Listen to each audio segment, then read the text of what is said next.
How are we going? Do we have the toss, Tomo? Haven't tossed as yet. I don't think so. Do we know what's going on toss-wise? Sorry? Do we know what's going on toss-wise? Did you capture that? No, I don't think they have. Oh, they have they? They have. We've missed it. We've missed it. Which would mean... Got to be kicking. Have to be. If Norwood won, whoever won kicking to the right, I'd be amazed. So Norwood has won it. Norwood has won it. Norwood's won the toss. Heading to the right of screen.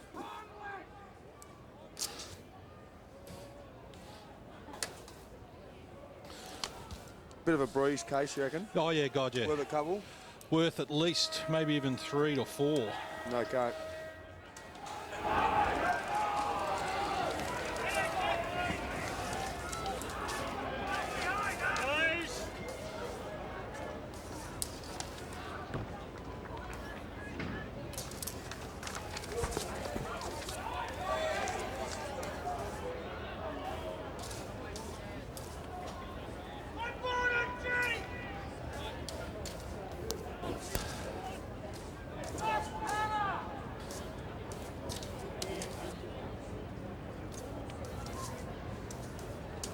Ginty and Boulderstone. Hey, Tomo, on that Norwood are 4 and 9, aren't they? Yep. Why has it got 4 and 10 in the record? Budget, that's right. 4 and 9, definitely. Mm-hmm. Yeah, that's good. Yeah, because they're both on 13. These are the last two that square up there. Ryan Brick loose. The loose for the legs.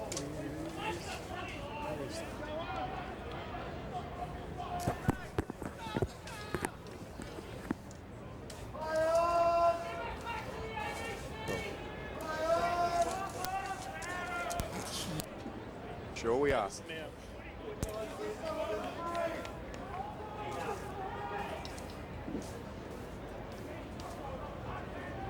Welcome back to Glenelg Stadium here at the Bay. Glenelg hosting Norwood and the Tigers 5 and 8. Norwood 4 and 9 for the big clash. The Tigers just looking to get in touch with the 5 for the win today. Here's John Casey. Very sticky centre wicket area here at the Bay, where Boulderstone and McGinty go at it, and the ball has scarcely moved outside the centre circle. And it is going to be heavy weather right in the middle of the ground. The umpire just moving to a little bit drier ground, although there isn't a lot there in the middle. And pushed down. Going to get the first kick of the game. It's via a free kick. He's got Boulderstone running forward quickly. Heads in that direction, but he's outnumbered. He's got plenty to beat. No one can complete the mark. Red legs on the ground, get it out. That was through the agency there of Panos. Panos has kicked the first goal. It took 30 seconds. Well, straight out of it, and a great contest, first of all, from both sides flying at it, but have a look at the spill and then punched it hard with that breeze so strong. Now, they started with a loose off both edges of the square. Matty Fuller for the Redlegs looked very dangerous. Ryan Breck for the Bays, then floated through after that centre bounce. And a great goal, though.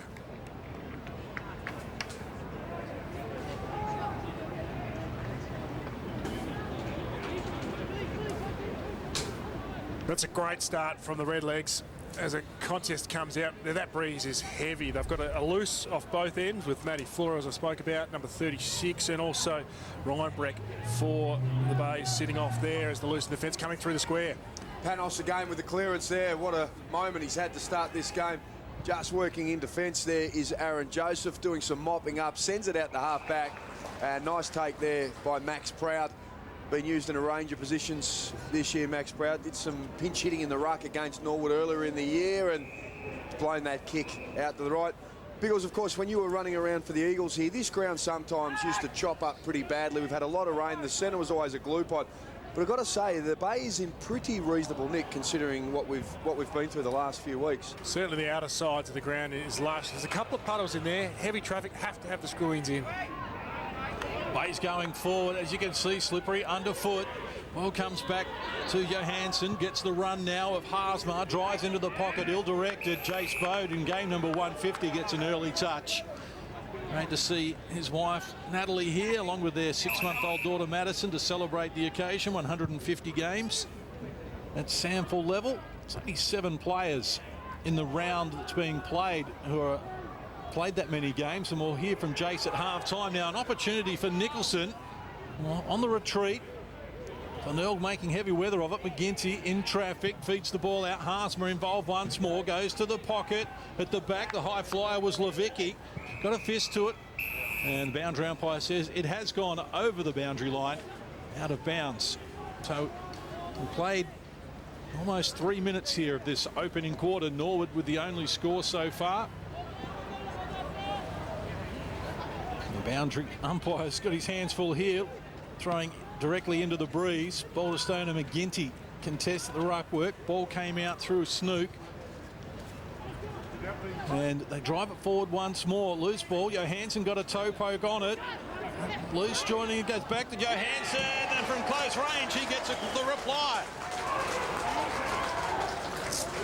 This is where we talk about that efficiency for the Bays, and when they do go forward, their manic pressure that they've got up there, in that they always follow the flight of the ball and just continue as hard as they can to keep that ball within the area. Wonderful tackling pressure and closing speed. Hansen's one of the best at it. When he goes inside forward 50 with his ball movement, he's precise, hits his target, had 5 inside 50s last week, and his tackling pressure is first class also. Second and third effort here from Johansson, who actually followed up with that outside the right shoe, and that's a great start for the Bays, as we mentioned in the pre-game. Very efficient inside forward 50. Johansson 5 goals against Norwood back in round 11 last year. Kicked 1 earlier in the year against them, and he started well. Kick comes out now just off the side of the boot from Woodall, but mark taken by Nicholson. Quick to reel around on the left foot. Handball over the top, mopped up is Jared Keisha. Already said this will be his last year at the Redlegs. He's going to head back to Melbourne. Terrific player for them. Great leader. Goes to Donahue. Little premiership star, long into the forward line, looking for Brady Dorr, the other 150 milestone man for the game, but he's blown it out of bounds. Let's head down to Alana Smith. Guys, Norwood's Matt Fuller has just come off. He had plenty of blood coming out from his eyebrow, and he's been taken down to the rooms. Get another look at the contact there. You see it just running into the elbow of Warwick McGinty. Malice involved, but he came off second best for it. He'll be patched up and be back, and as you can see, the ball is out of bounds again on the full and the outer side here at Gliderol Stadium. The breeze, while it's favouring the right of screen or the Fred Phillips end of the ground, it is swirling around, and both teams are going to struggle to control the ball in terms of their accuracy by foot. And again, Glenelg just punched the ball out of their defensive 50, but it's out of bounds without being touched. Free kick is going Norwood's way to be taken here by Levicki. Kicked a goal last week, a rare goal, his first of the season. He's in great form against the Roosters. Again, he drives them into the pocket. It's lurking near the boundary line. Seller, off hands, gets it quickly onto the boot. Proud was favoured by the bounce. Nicholson been busy so far, and that's not his best effort as he hits the chest of Alex Giorgio. Giorgio back onto his favoured left-hand side. Here's Levicki, so seeing plenty of it. But his kick for Christian Rookie is a little too deep, out of bounds. And Glenelg will get the resultant free kick. Hopefully the boundary umpire had his extra bowl of Wheaties this morning on the outer side, getting plenty of work. You mentioned Keisha before. That's a big loss for the Redlegs moving forward. In some ripping nick at the moment with 33 disposals last week. That'll be a hard hole to fill. Hard kick forward again, and we're going to see another opportunity for Glenelg to have a clearance. Aaron Joseph, former Blue, 73 games with Carlton's. Been here the last couple of seasons. He's going to have it in his hands. So you think going up against the breeze, looks across the ground. He's got a couple of options. Goes inside here to Matty Snook, the ball magnet, best and fairest last year. Across to Agnew, so into the back pocket. Held up on the mark by Mitch Carter, made his debut last week. Longer kick, Bode has a couple of bites at it. Nice grab. He's going to pump the Redlegs back into attack. Gets a good kick too. Have a look at that. Just standing on his own. Panos, who already been instrumental in this game so far with his shot at goal and a nice clearance. Followed that up straight away afterwards. Great to see Matty Panos back in action after that broken wrist. His third game back. Great kick from Bode. Nice flat hard kick. Panos from 51. Dead eye straight through the middle. He's got a pair. That's the scoreboard pressure the legs need. And coming inside as well, that breeze will obviously have an effect on the longer kicking today, as we saw for the last 5 minutes on the outer side of the ground, just floating towards that boundary line. If you're still going to have the courage to come inside, you've got to hit that kick, because that'll give an opportunity for the other side. So Norwood will do that. They'll back themselves in, back their skills in, and see if everyone's still open.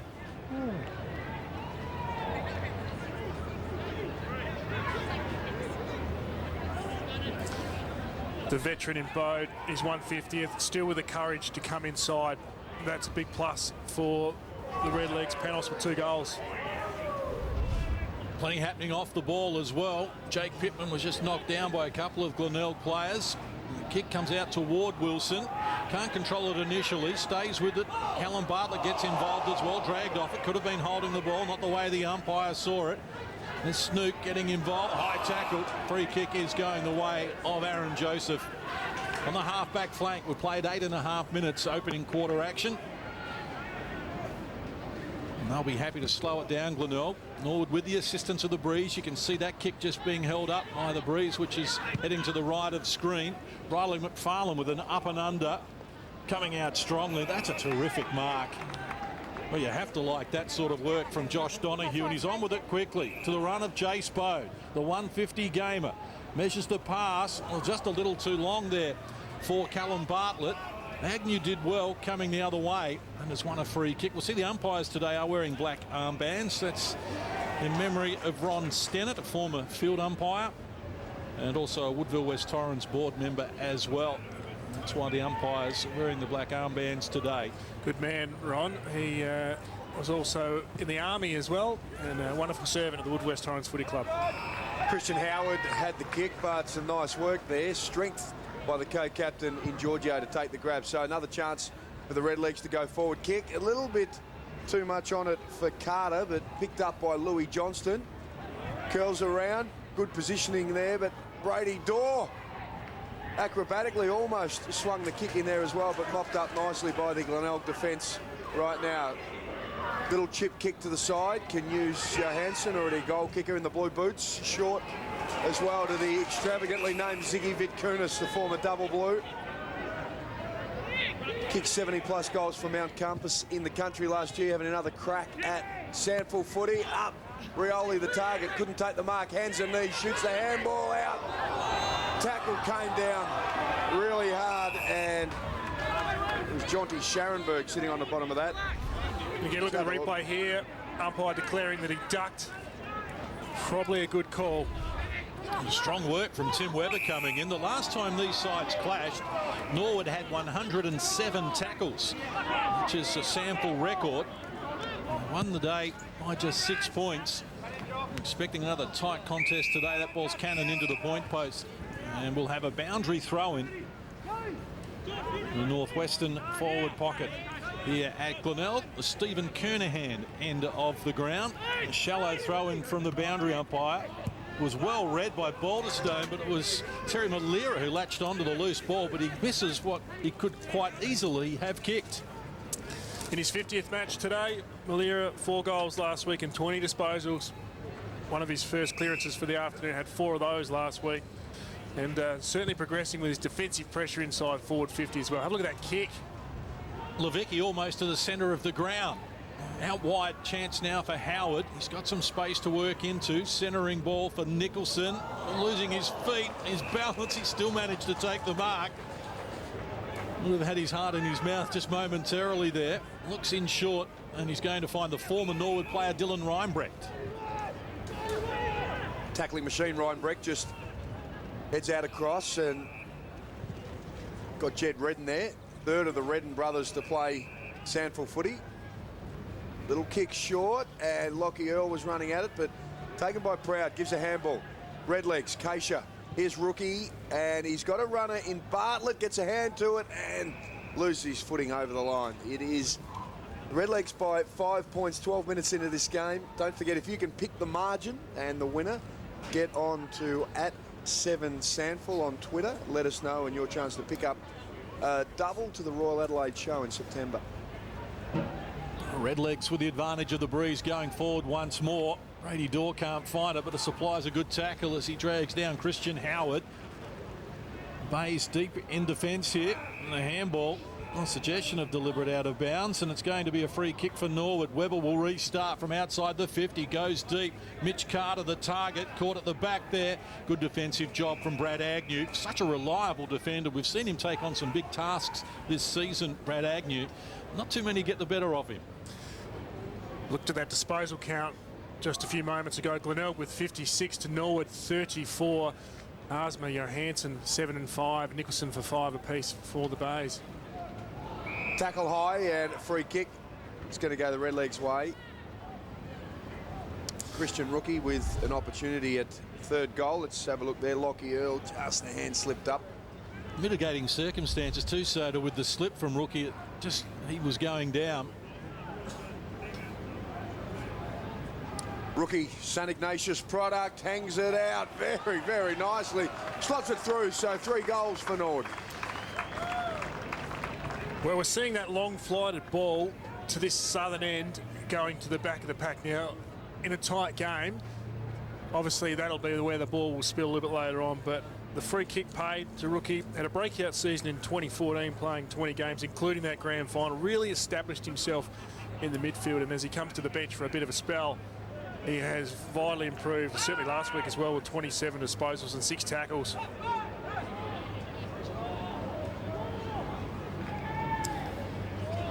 Just on the deck here, as he slipped, probably there, still had to be good enough to kick it, and Norwood get their third.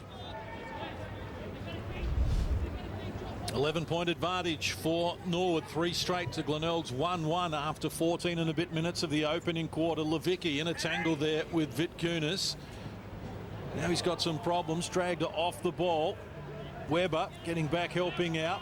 Giorgio off a step. Good distance with the kick, but it's ill-directed. And in best position, Josh Scott takes the mark.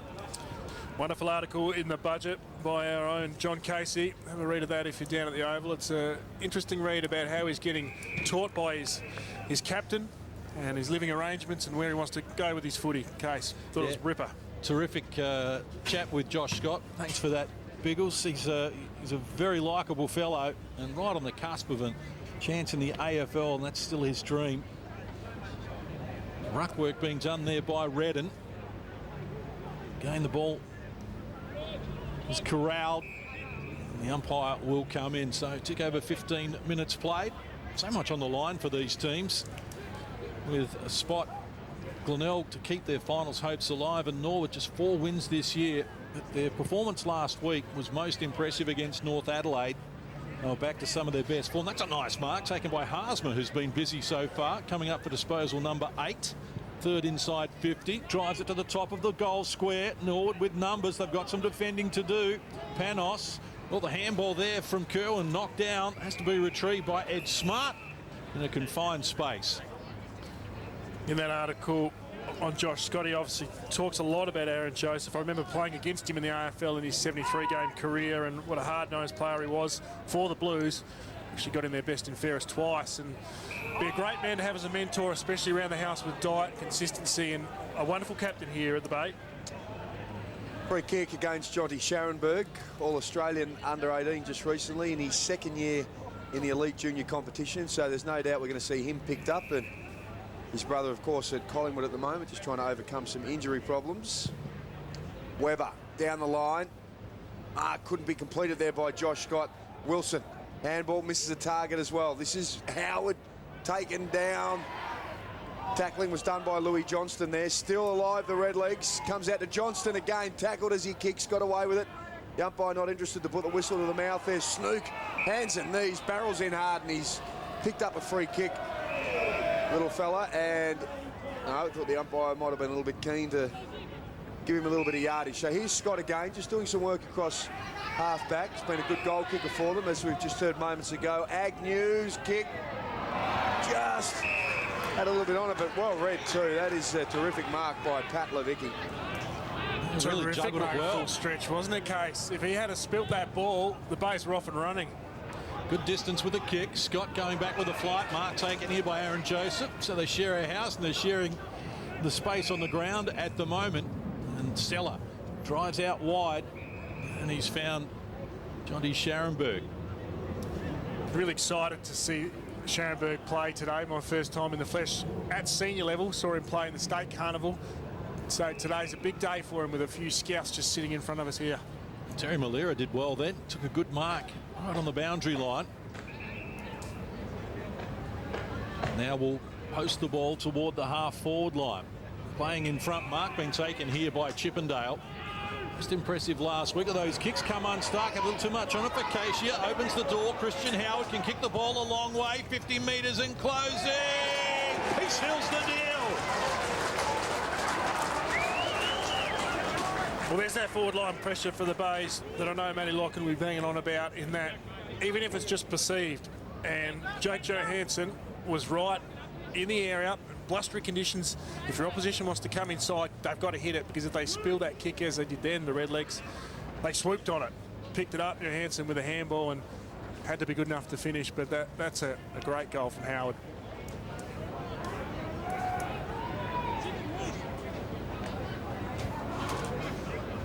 Have a look at this ball coming inside now. Glenelg are really aggressive inside their forward half with defensive pressure. They put you in doubt, and Howard swooped on a great pickup from Johansson. That's a good goal on the left. Former Bulldog gets Glenelg second, so 5 points. They've done well against the breeze, the Bays, to be this close at the moment. Kick over the back. Scott playing as a loose man, couldn't take it. Handball comes out to Joseph. He's racking up plenty of touches. The umpire said he was held after he disposed of the footy. So opportunity now. He's going for possession number 6 here. Just having a look over where he's going to go. He's being told safety down the line. Just stabs at the kick. Balderstone at the front, couldn't take it. Panos, Keisha. Here's a chance now for Weber. Goes short, and mark's taken by Ed Smart. 35 out straight in front. Not sure if Weber was actually looking at Smart, but he had a player leading up at him. Oh, maybe not. I reckon he was looking for Louis Johnston, but good supporting numbers for Norwood. Ed Smart chalked up game number 50 against South in round 14 from dead in front. The umpire doesn't have to do any work whatsoever, and back out to 11 points to lead. They're pressing the legs. Ed Smart with a goal last week. Now another one today. We know how good he is at getting it inside forward 50. But that real dangerous zone for him is the back of the square to 40 metres out where he pops up. And as you'll see here, he sort of just floats into that hole as Weber comes across and looks for him. And you've got to be right on him, because he is a very smart footballer, Ed Smart.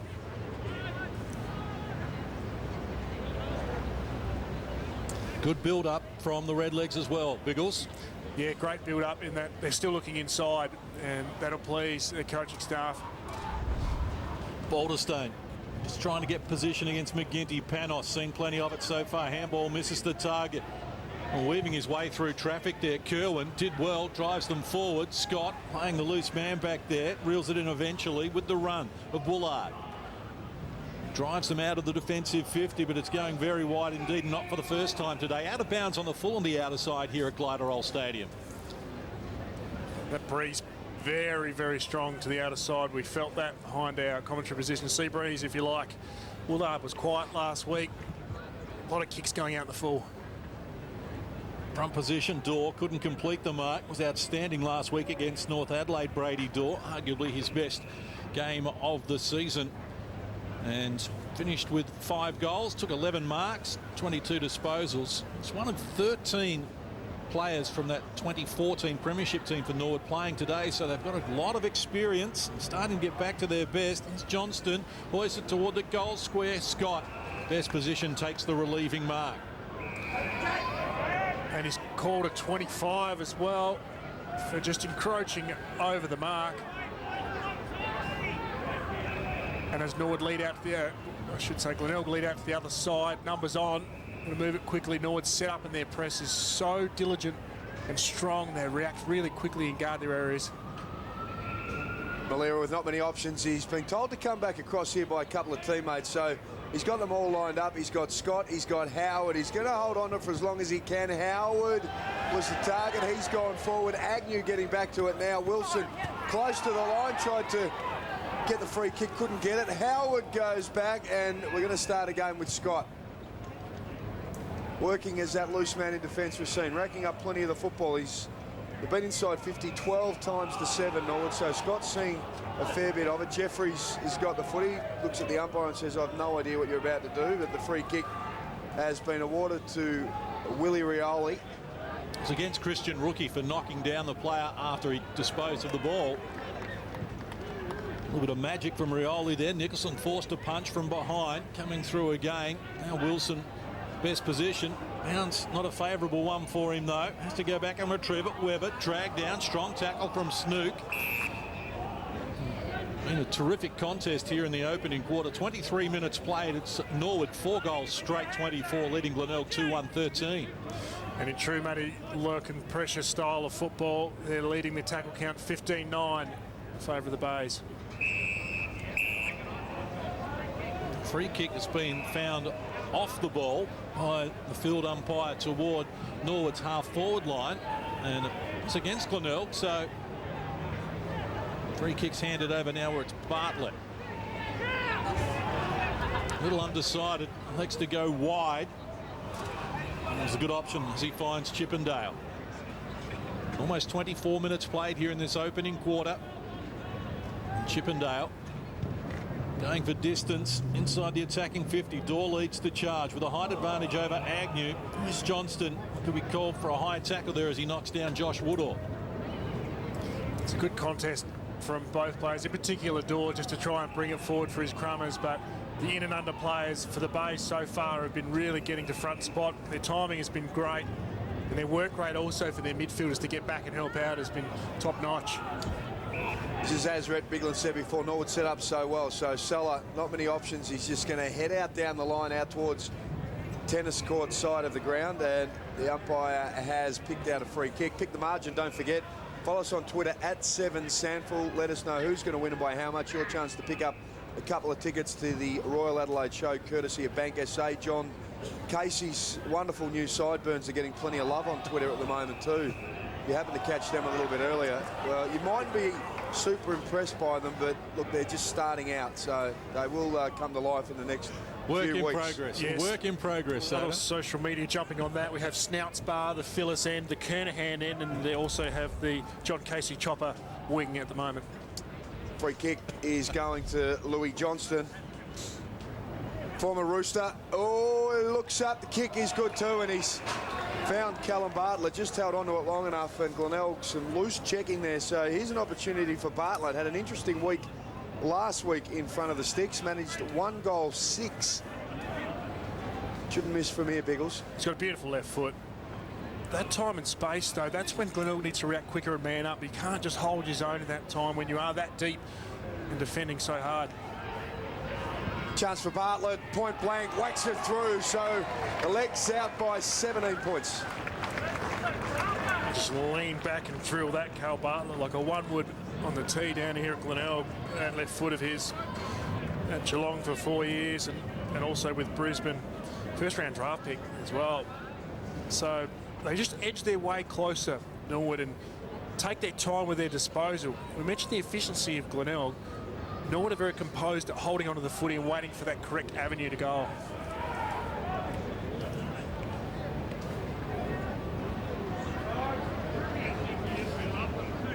Have a look at the kicking style of Cal Bartlett there. That's a very delightful left foot.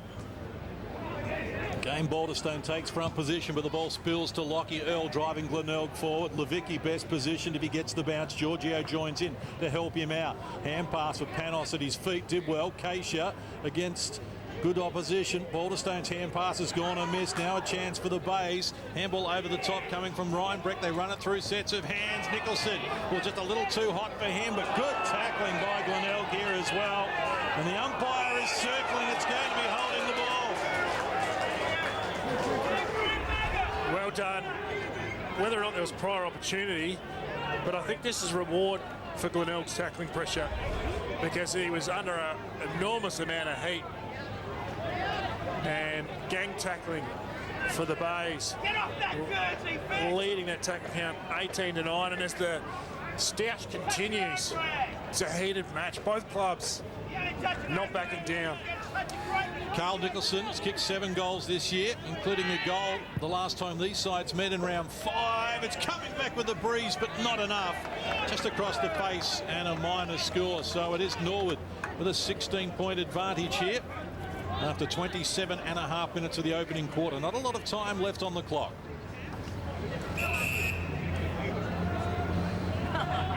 Chippendale restarts, goes straight up the middle. Standing his ground there, Pittman, and coming in strongly, Brad Agnew. May have come off second best. He's still down. And 2 Glenelg players down at the moment. There's Agnew. He's come off a little bit second best, and Lockie Earl was also down on the wing, but is back to his feet now. So it's all happening. Yeah, Ryan Breck gave Earl a little tap on the chin as he jogged past, just to let him know that there's no ill feeling between the two former teammates. 16 points the break right now, which is probably about where you'd sit with the breeze. It's worth around about 3 goals. So Glenelg haven't done too badly at this point here as a fight for it still out on the out of the umpire, letting things go and eventually taken out across the line. Don't forget, Glenelg were 16 points down at quarter time against the Crows last week, and then managed a 6-goal second quarter to work their way back in it before they got home by 19 points. So looking okay at the moment, although Norwood have made a bright start, and the big thump forward just working around is Nicholson. Hurries his kick. Proud keeps it in front. Picked up now, comes out from Snook. Back again, he gets it on the left, looks out. Vision was good, he knew where he wanted to go. The execution wasn't quite as good, and here's Joseph racking up plenty of the footy, goes short, mark taken. So opportunity now for Nicholson. Gets around onto the right towards the top of the square, and a man who reads the ball very well. Intercept marks often for the Redlegs, Chippendale. Yeah, the Bays forwards just needed to hold their space, and they went too early before he swung around, allowed Norwood to press up. If they hold their ground, they've got more space to open the lead into. An entertaining first quarter concludes with Norwood leading by 16 points. It's Norwood 5 straight 30. Glenelg 2-14. We'll have more for you from Glenelg Stadium right after this.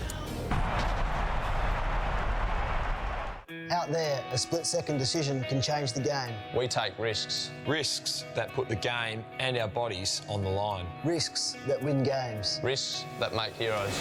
We all face split-second decisions on the road too. But unlike footy, the consequences are far more permanent. And no one ever became a hero taking a risk on the road. So stay focused. Take your time. Make the right decision.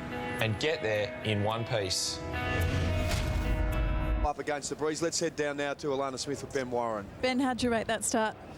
Yeah, look, we finished off our good work, I thought. I think we went forward 14 times for 5 goals, so not a bad return.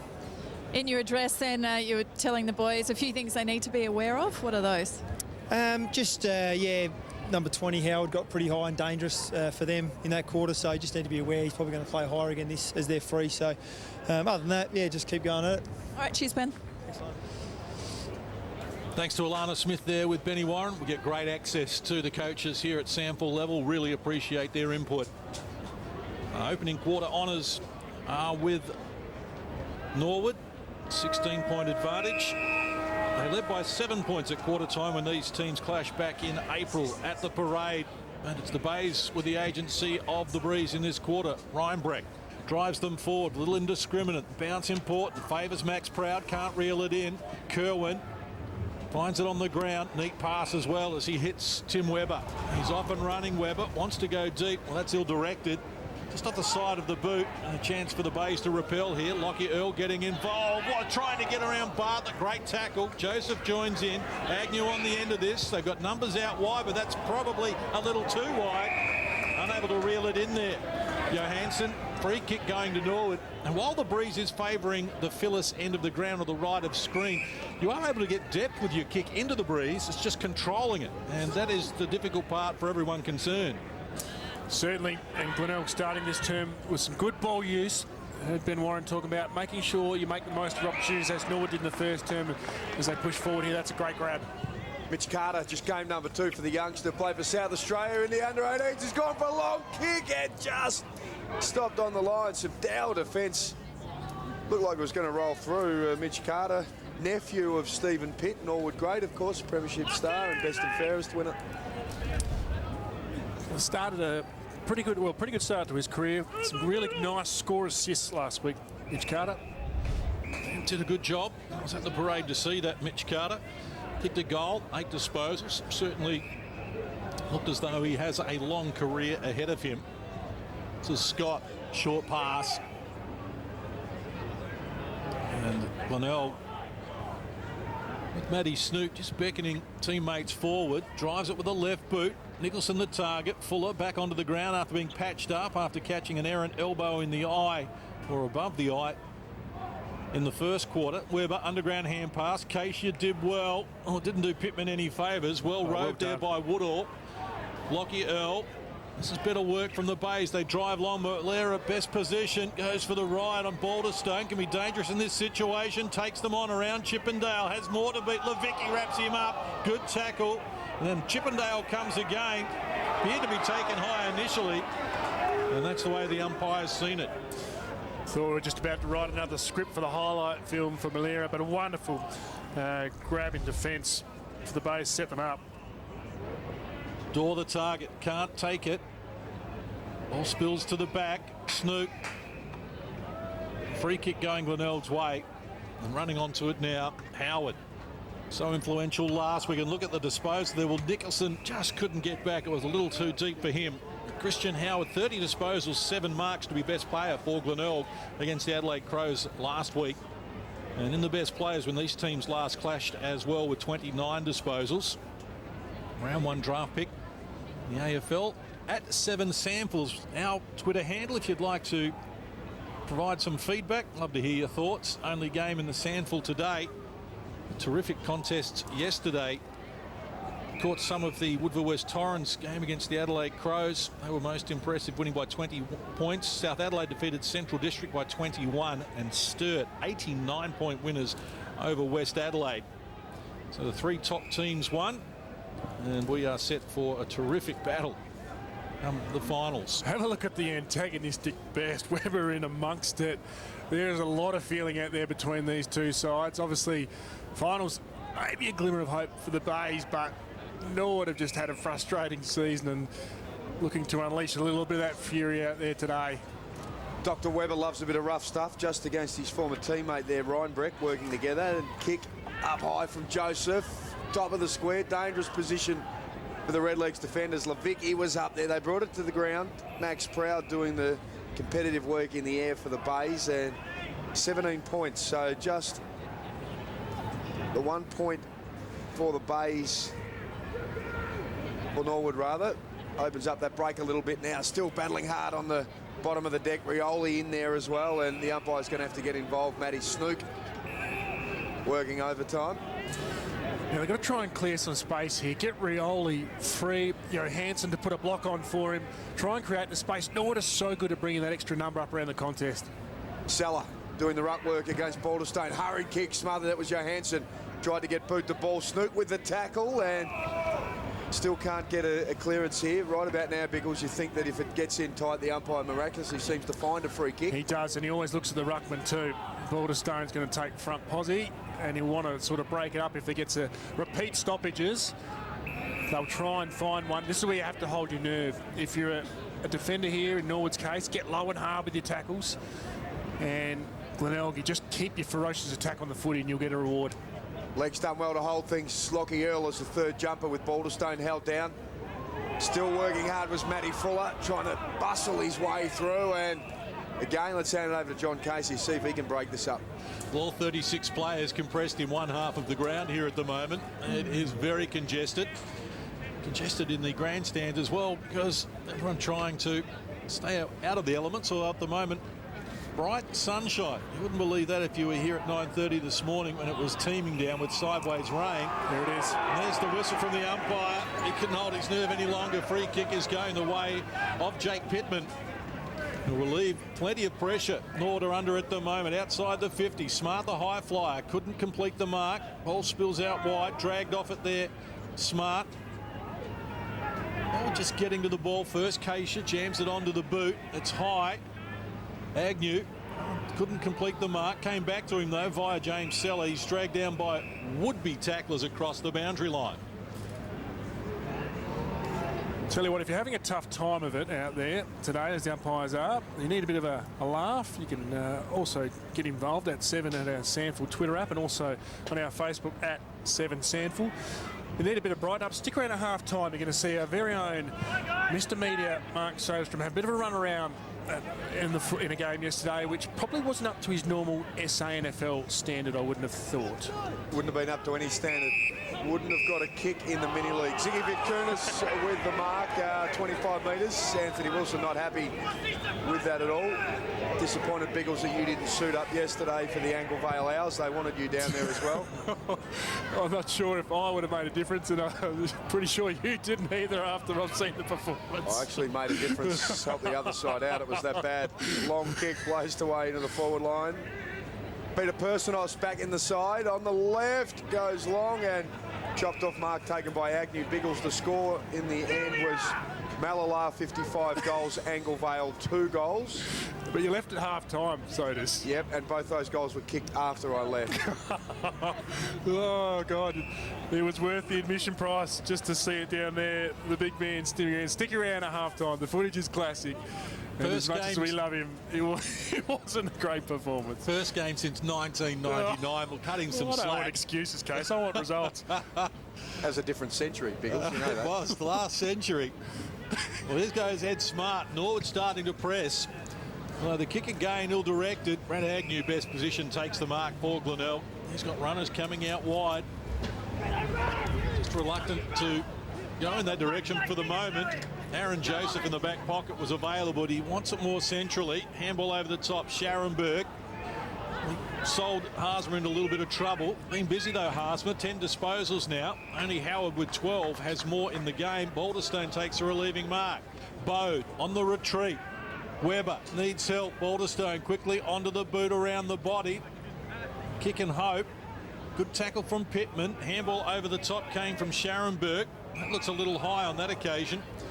And that is the call against Ben Jeffries. Called for a high tackle as he tries to extricate himself away from Jack Haasma. A little over-aggressive, Ben Jeffries. He's been bumping into blokes. It was great last week with 7 marks. He's part of the leadership group. He's got to make sure he keeps that aggression at the footy. Former Magpie Haasma puts Glenelg into attack. Big fist knocks it back the other way. Hurried kick. Levicki. Giorgio with it. And a big fly!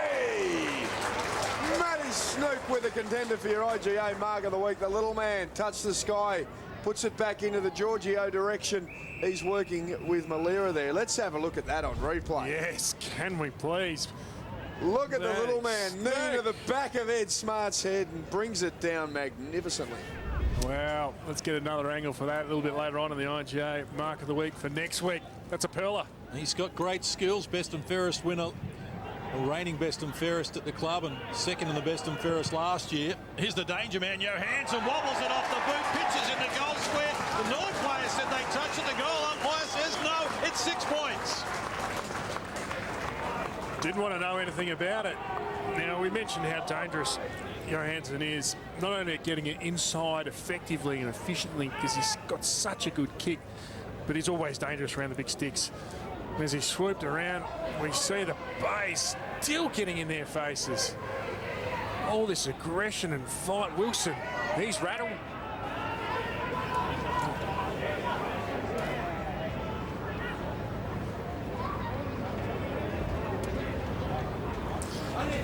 Big mark from Snook.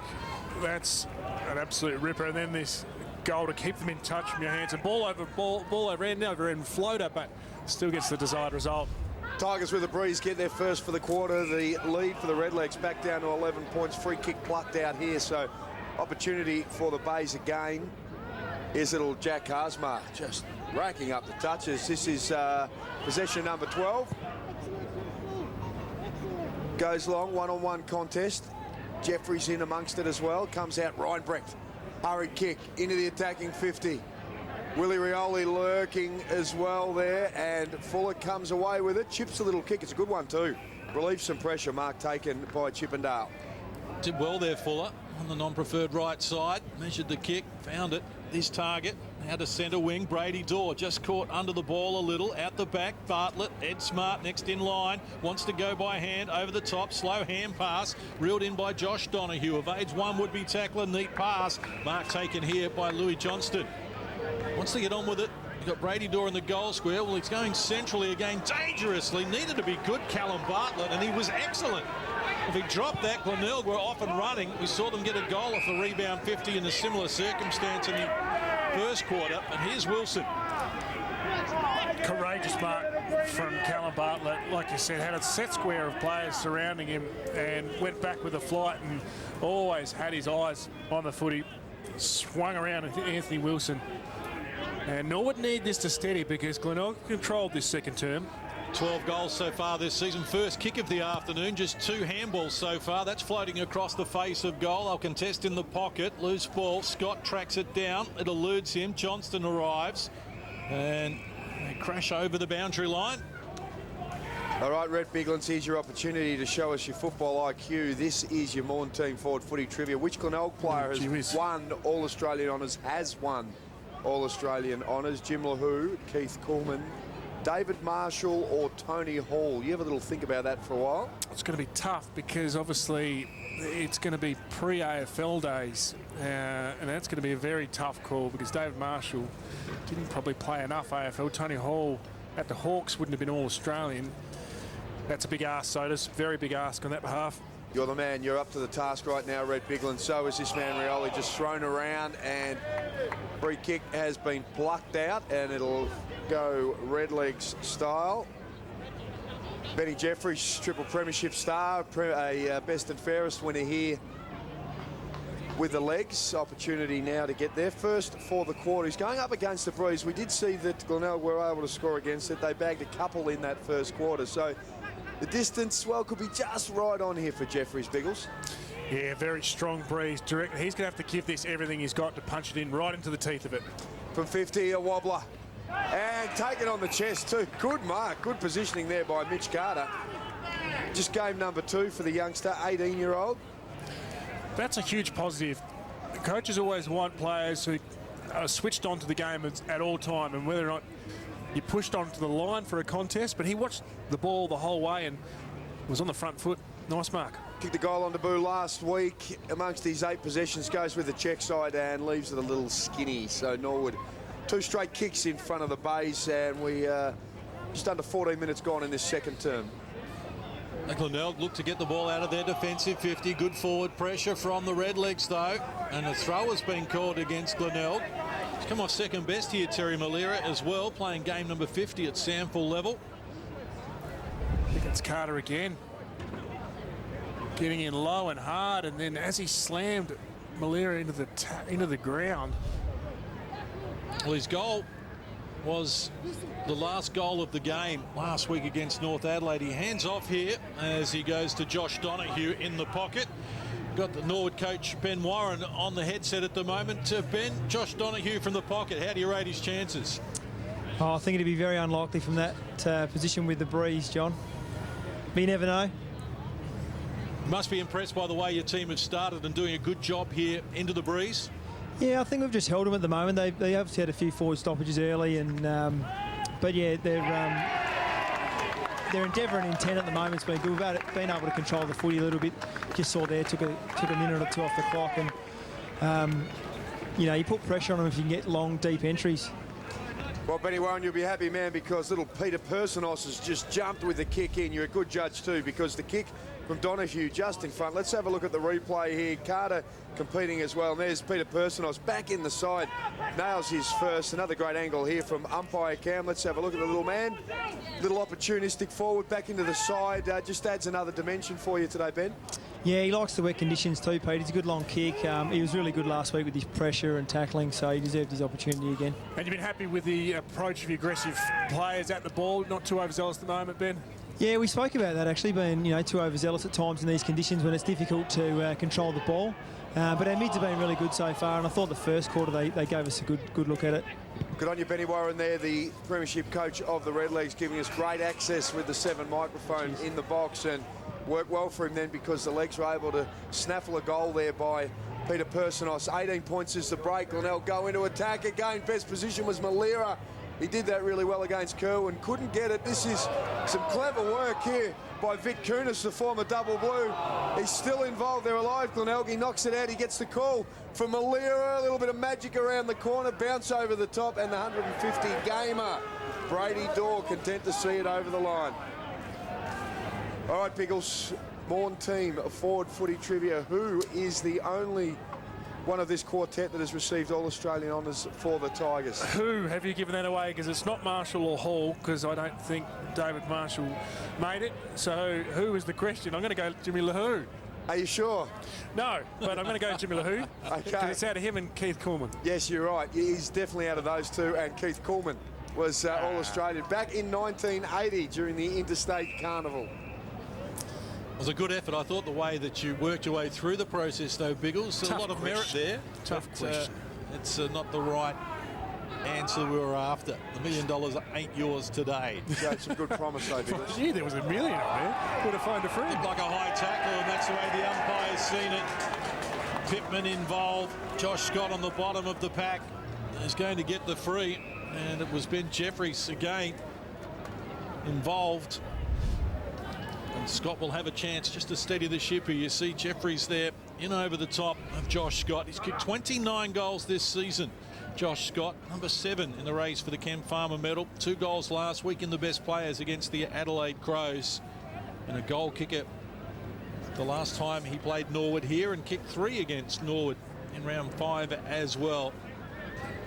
This to get his team back to within 11 points. The boot, it's good. Umpire did a little bit of work, but Glenelg get their second of the quarter. We had wonderful access to Ben Warren, who mentioned in the quarter-time break that their players were a little overzealous and a little too aggressive in giving free kicks away. That one there, another result from an errant free kick over the shoulder, and Josh Scott, the scaffolder via trade, was good enough to finish. He's been versatile today. Back as the loose, up forward, and now he's going to push deep to the goal square.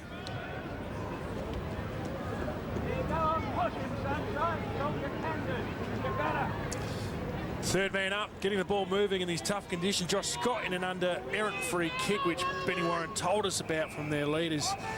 And another free kick paid against Glenelg before the bounce.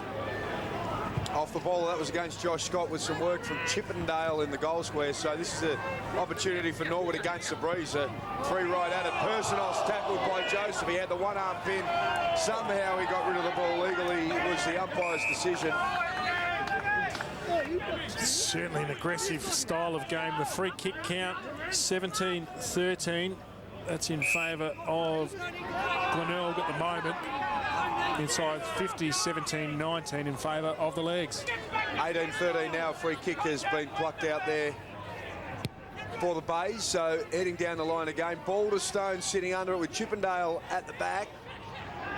Into the back, no. The crowd want it. The umpire said definitely not. So 11 points for Norwood. And make sure you get onto our Twitter account at 7SANFL. Thanks to Bank SA, your chance to pick up a couple of tickets to the Royal Adelaide show in September. All you need to do is tell us who's going to win this match and what the margin is. Get that done by half-time, and those show tickets could be yours as Rookie goes forward. Running back with it was Howard. There's Personos. The little man gets a double for the quarter, and he puts it through. Oh, their side so much more balanced and electrifying with him back in it. Back in the weekend, as we see a stoush in the centre of the oval, still happening. They're obviously a little rattled here at the moment. Alex Giorgio getting into the face of Scott, and Hanson as well, just copping a little bit of a mouthful. But there's a lot of feeling out there, that's for sure.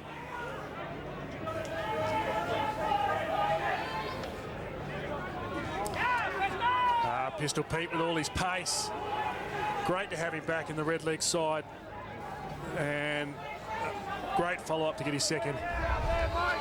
Nice alliteration there from Rhett Beglands. Pistol Pete Personos with pace. And he's kicked 2 goals in this quarter, both from the goal line almost. And here's a chance for Christian Rookie. And off the ball, Free kick is going Glenelg's way. Peter Aaron Joseph was knocked down just as Rookie was about to launch toward the goal square. And the free kick goes to McGinty as he goes out wide. We played a tick over 21 minutes in this second quarter. We saw 29 minutes 40 in the first quarter with 7 goals kicked. And we've had 4 goals kicked since quarter time. McGinty did well down low. Snook the beneficiary here. His kick found its target eventually. And Jake Johansson has it.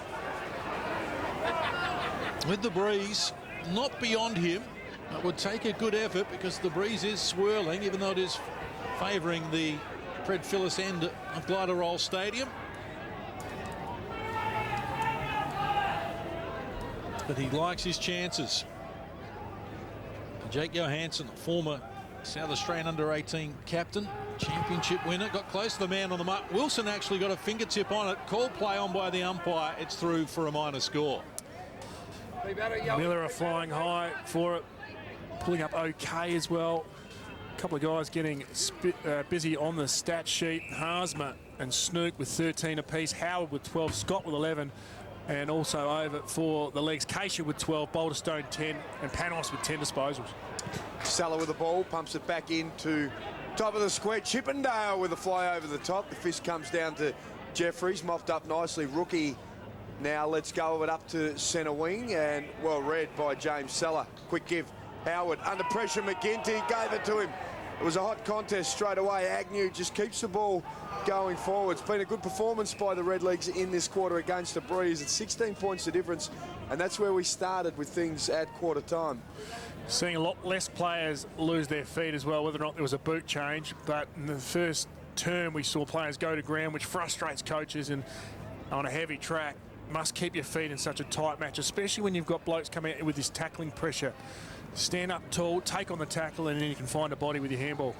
We've seen 69 tackles already in the game. I mentioned earlier that Norwood had 107 against Glenelg when they met earlier this season. Well, in that game, Glenelg had 75 tackles of their own, so a combined 182 tackles in that game. To put that into perspective, the lowest tackle count we've seen this year is 31 in a game. Glenelg at North Adelaide back in round 6. So that's the differential. 31 the lowest, 107 the highest. And Norwood, of course, went on to win that game. Normally we see teams with a high tackle count losing the game because they don't have enough of the leather. But on that occasion, Norwood were able to force the win. And here's Glenelg at the moment, coming across the half-back line, looking for the run of Jake Johansson. Shut down by Bode, who did a good job. And now the kick has gone astray. It's up for grabs in the middle of the ground. Lockie Earl, tackled by fellow 23, Tim Webber, dragged to the ground. He's holding the ball. I think it was their case. Webber knows how to tackle. That's prior opportunity. Unfortunately, the ball dropped back in as he was tackled also. But you've got to reward that tough tackle for Webber. Been doing it for years. Josh Woodall went down off the ball as well. So there's still plenty happening out there at the moment. Rookie back with a fly to the ball. Good job there from Aaron Joseph. The big fist diffuses the situation momentarily. Kerwin did well to recover there. Levicki goes for Brady Dorr. He's overcooked it and safely on the chest of Jack Harsma. So get Alana Smith just to keep an eye on Malera down there on the bench, who was leaving from the ground after he took a high fly. He was just a bit of a limp up as he came from the ground and certainly didn't want to get involved in any other play after that contest. Sure she'll be all over it. Looking at the possession difference there, Glenelg 171, Norwood 132. So Glenelg, plenty of the football at the moment. They're trailing by 16 points. Well into time on here in this third term. Terrific performance by the Legs right now. If they can go in with this sort of break, they'll be in a very strong position kicking with the breeze in the third term. And I don't reckon that breeze has died down by the look of things. So still a reasonable advantage. No, not by the look of John Casey's sideburns. They're still blowing to the right of your screen. Very stiff breeze. Doing a little bit of work. Just started with them this week, Case. Getting ready for the Olympics. It's been a work in progress, Soda, and I think I might have to give up, actually. Went a Coke, tried to keep myself warm, but yeah, I don't think I'm going to need it. This time next week, I'll be at Copacabana Beach. Oh, thanks. And they might be surplus to requirements. They look a little frustrated at the moment, but there is some potential there, so don't give up, John. No, I'm sure the Brazilians will love the attempted choppers. Guarantee there won't be that much hair over there, though. Oh, it's a family show. We're underway here at SANFL level. As we're going in strongly once more. And going nowhere with a strong tackle applied by Jake Pittman, who's been an appetite, or had an appetite for work right since the get-go here. 26 and a bit minutes played. Perhaps only a minute or two left on the clock. McGinty, again, good tackling by Ed Smart. His closing speed created that tackle. Loose ball spills for Jeffries, quickly onto the boot. Wilson back with a fly to the ball. And his foot speed was important there as well, as siren sounds in the background. So an important kick for Anthony Wilson. Now, this is a big goal right on half-time, because as we look at that margin, 16 points, this ball was spilling around for a while, and if he kicks this, just the scoreboard pressure going into half-time, and the Norwood players will really get him around him. As we mentioned, hasn't seen a lot of the ball today, just 3 disposals, just the 1 kick so far. Here he goes. Again, he's pushed it across the face. It won't be a goal, but it will be a minor score to extend Norwood's lead back to 17 points. I think their tackling pressure certainly went up a notch there, Norwood, and while they were overzealous early, they went low and hard and just created a couple of missed handball opportunities for the Bays. And going forward, I think the Bays went inside 50 enough, but just need to be as efficient as what they've always been in these first few quarters. And I think the other thing for the Bays, their clearance work just didn't have the time and space as well. Norwood shut that down. Their closing speed in tight, certainly in boundary throw-ins and ball-ups, was brilliant. Couple of goals for Ben Warren's boys against the breeze, 2 for Matty Lockins with the breeze. So the difference 17 points right now with 16 points at quarter time. Let's head downstairs with Alana, and she's got the co-captain of the league. Don't talk about your movies on here.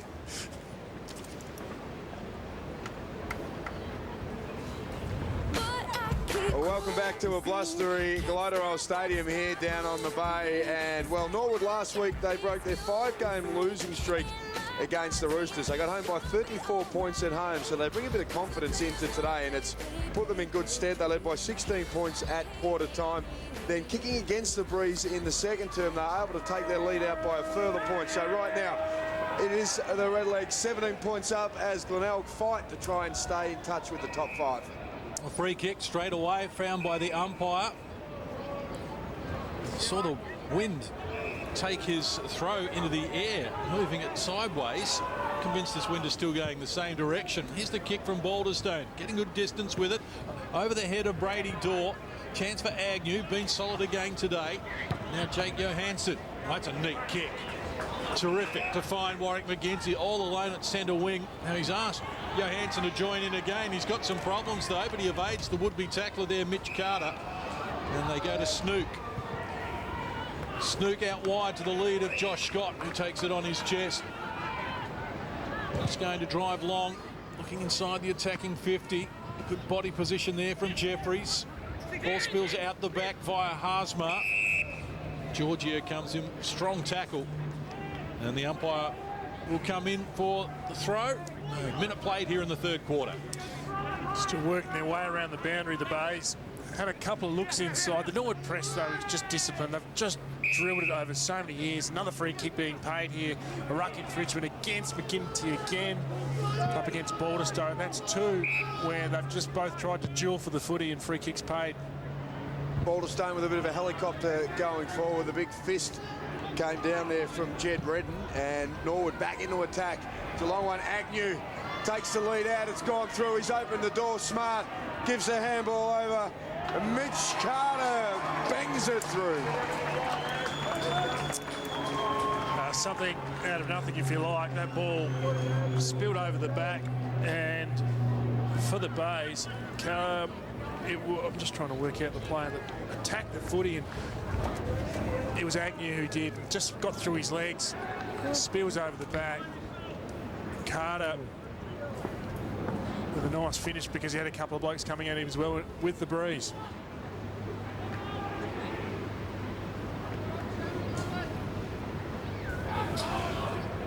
Have a look at this contest here. Oh, Agnew just overran the footy and had to keep it in front of him.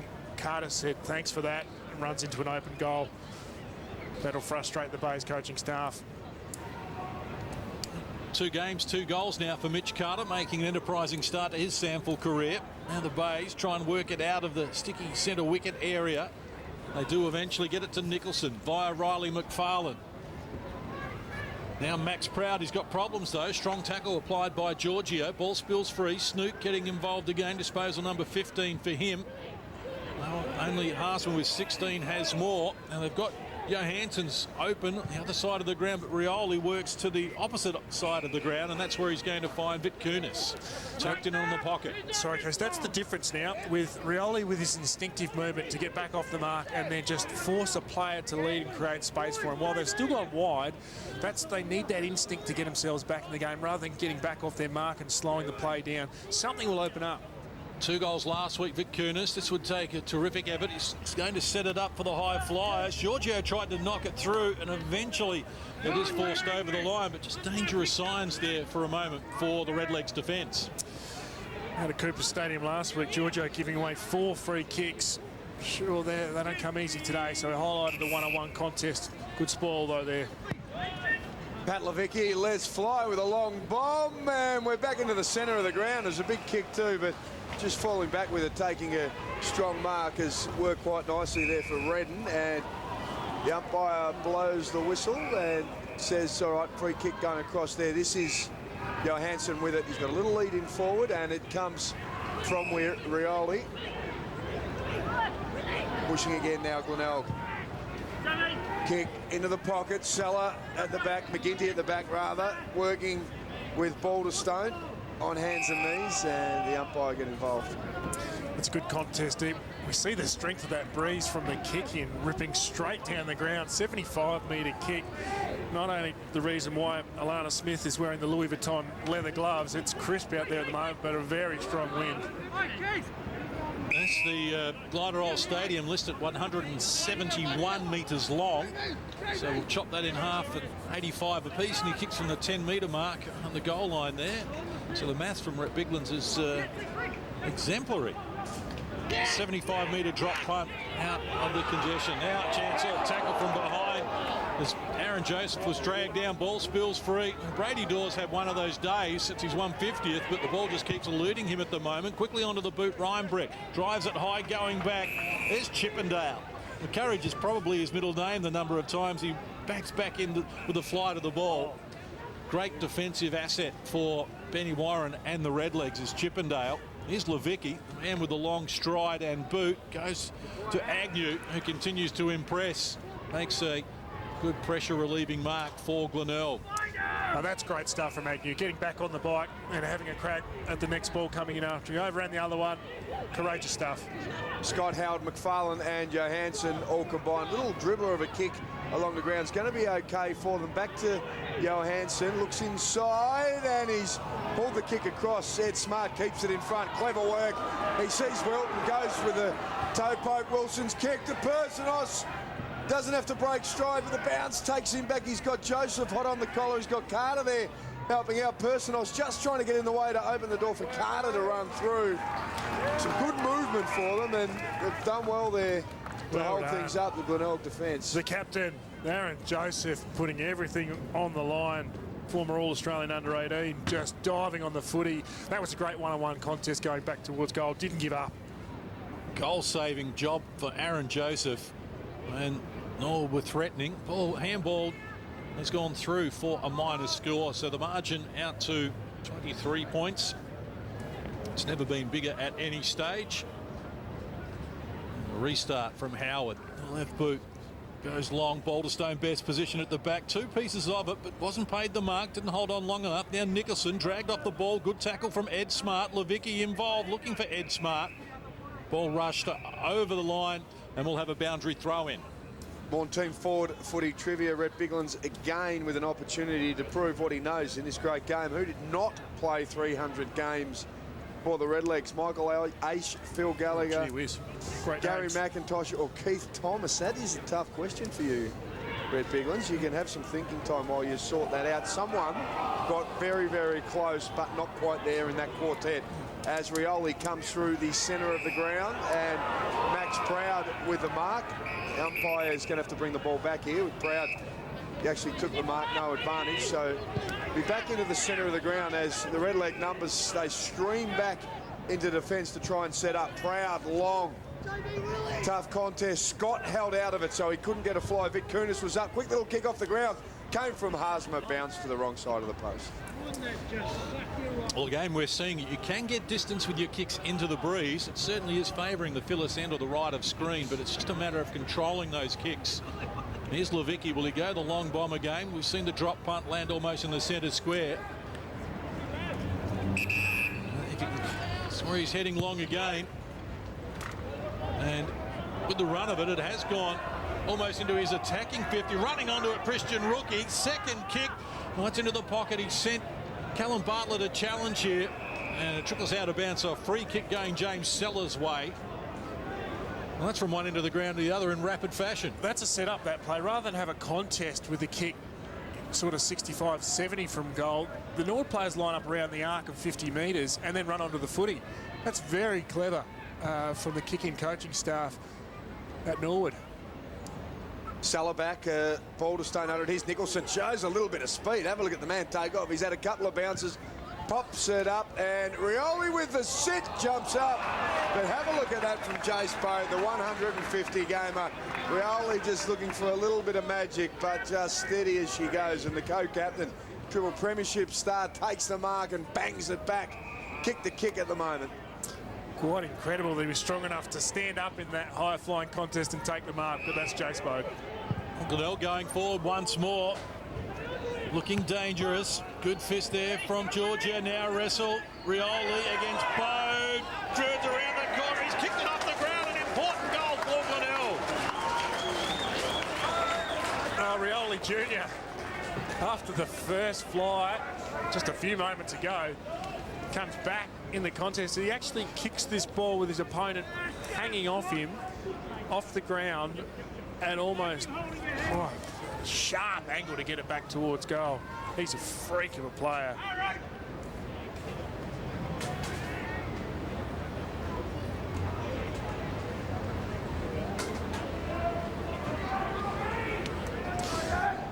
That's a great contest there. Rioli, the one-on-one with Bowe, and had his player hanging off him. And if you have a look at the angle of this soccer off the ground, it's a wonderful kick to get that back.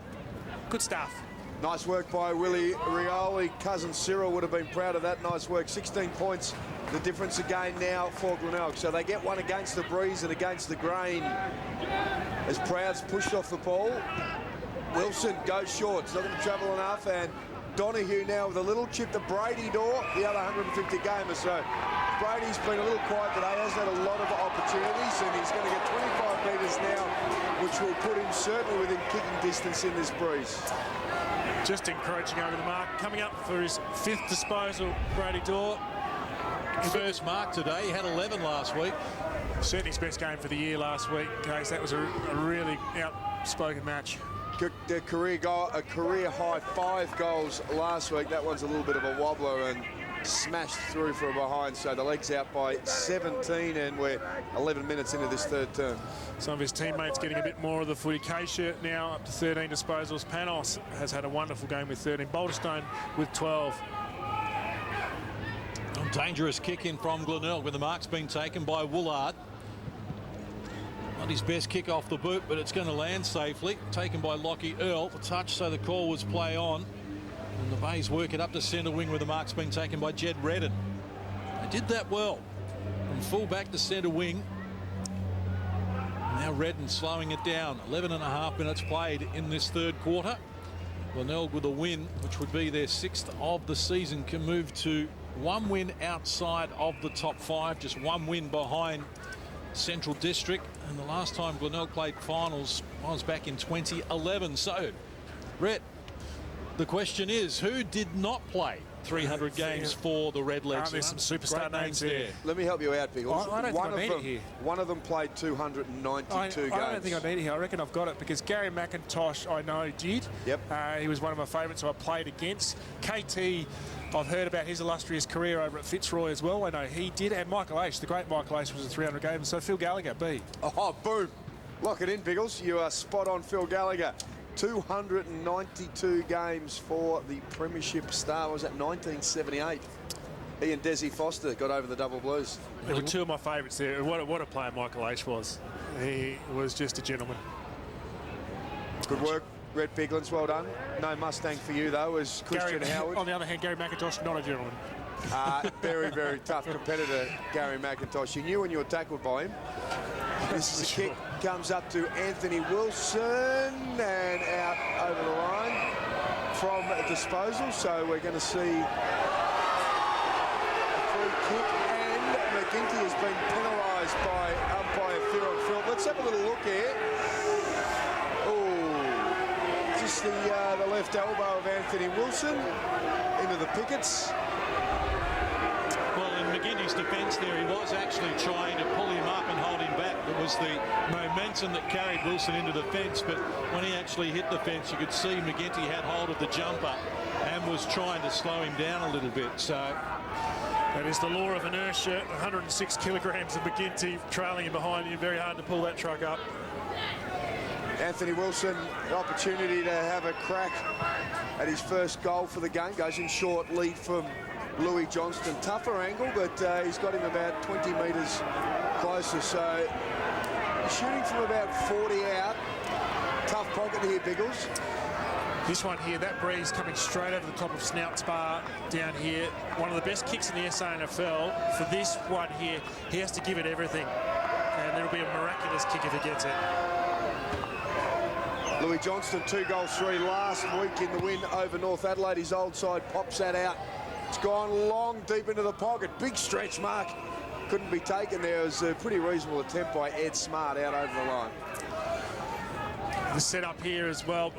If this was up the other end, Norwood would put so many numbers around the footy. Now it's a high work rate, high sort of aggressive style of play. Bays have done it well here just to congest it so they can't get a run at it. with numbers around the ball, Glenelg get it out only as far as McFarlane. It came back to him. It was partially kick was partially smothered. And now Lockie Earl takes the mark. They're off and running as Glenelg got knocked down by Panos. Did well. Gets it back from Brady Dorr. Numbers around him. Quick kick there from Kerwin. Goes long. High flyer. Unable to complete the mark there. Bartlett.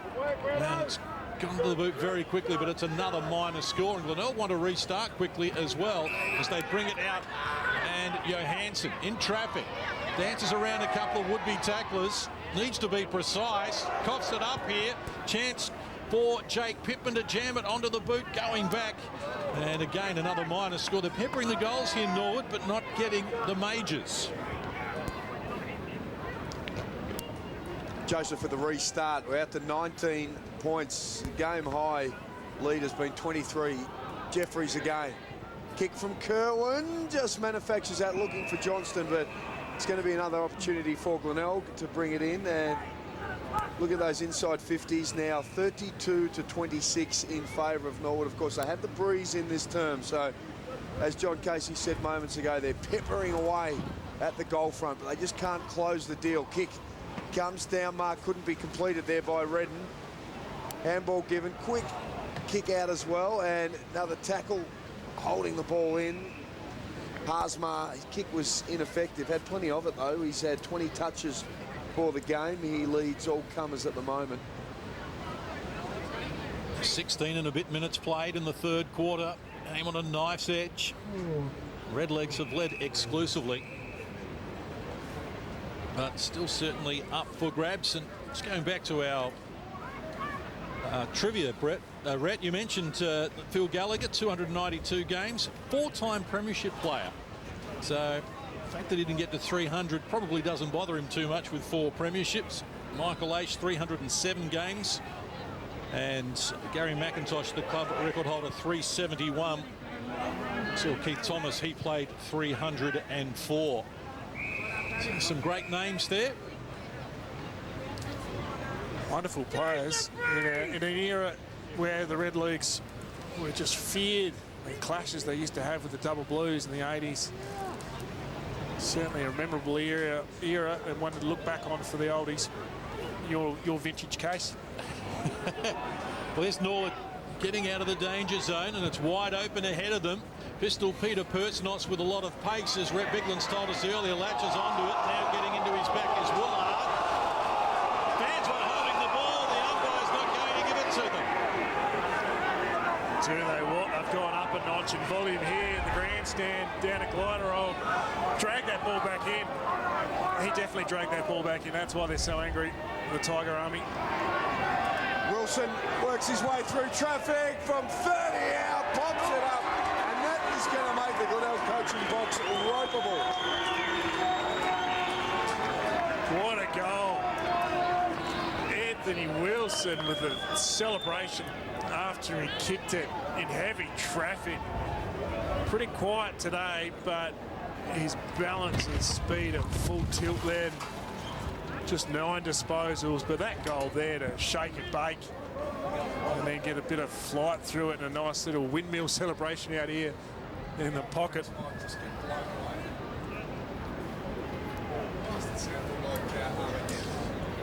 Have a look at that move from Wilson. Shake and bake at full tilt. Just a 9 disposals so far. Not up to his normal high tackling, high aggressive standard, but awesome goal.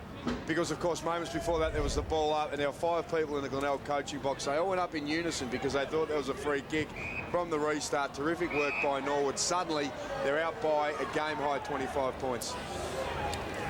It's approaching time on in this third quarter. Margin out to a game-high 25. They kicked the first goal of the game through Panos inside 30 seconds, Norwood. They've never been headed. And here's Josh Scott. Snook on support. Kick around the corner came from Haasma. Sits up in the breeze. Chippendale supplied the good defensive spoil. And Norwood out. And running back with a fly to the ball, Aaron Joseph. He's being tracked by Mitch Carter. And the ball will trickle out of bounds. And Aaron Joseph will restart under the new rules employed in 2016 in the SANFL. A good glimpse of that breeze, still super strong, just carried over the top of Aaron Joseph. Probably a 65-metre kick, it just continually blowing to that southern end.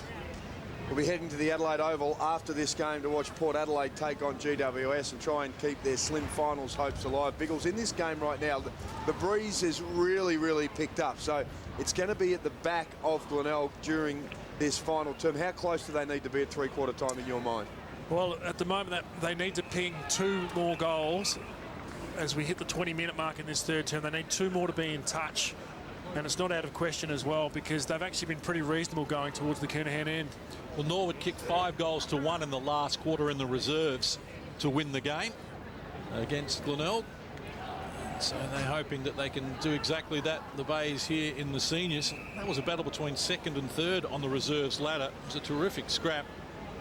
And eventually Norwood prevailed 10-13 to 10-7 with 5 goals to 1 in that last quarter. Saw the uncontested possession count, 142 to 85. Huge discrepancy of how wide that ball has been going. Glenelg in possession, slow hand pass. Nicholson in a confined space did well, jammed it onto the boot, gets them going forward. Bays pressing. This is Josh Scott, works onto the left boot. The danger man Johansson at the foot of the ball, taps to his own advantage, now trying to shake a would-be tackler. Heels around, it's a good kick, gets it back to Josh Scott, and Josh Scott is giving Wilson something to go on with as well. Into the breeze. He should kick the distance. Whether or not he can get the accuracy, well, that's going to be a different story. Josh Scott has been impressive this season, as we've mentioned. 29 goals so far this season, and a goal kicker already today in the second quarter to take his tally to 30. Important kick for Glenelg. 21.5 minutes played in this quarter. It's fading across the face of goal. So as you can see, distance but the accuracy a telling factor. Jack Johansson continuing his good form. That was really good, electrifying play to keep that ball alive on the body. 28 disposals and 4 tackles last week, and 5 inside 50s. Having a look at that monitor, grimacing in pain. Aaron Joseph in a little bit of trouble there. Looked like the wrist, so we'll get Alana to keep an eye on that. 24 points, so 4 straight goals the difference. Johansson goes in quick, kicks good too. He's a chance to pick one back as we get late into this third term. If they get within 3 goals, you'd have to give them a fair chance with a really strong breeze that they're back in the final term. Now, Lockyer was good enough to kick this, the clearance machine. Head over the ball. Need this one, the base. Lockyer, Breeze has just taken that right out, wasted opportunity out of bounds on the full. Glenelg coach Matty Locken's joining us on the headphones now. Matty, you've had a couple of opportunities here I know you'd be a little disappointed with, because you're probably within 3 goals at 3/4 time with this breeze. They give you a really good chance. Yeah, spot on there, Sodas. I think, you know, we've certainly probably controlled the play this quarter. We just can't convert in our forward half. Matty, what's the summary of the ball use? You've had a lot of the footy. Yeah, it's hard out there. Look, I don't think we can probably tell how actual windy it is sort of sitting up here. But, look, credit to Norwood is that they've put us under a lot of pressure, which has probably forced us to chip the ball around a little more than what we'd perhaps like to. And Matty, what will be the key, or what will be the message at 3/4 time? You'll be out speaking to the boys in the next minute or two.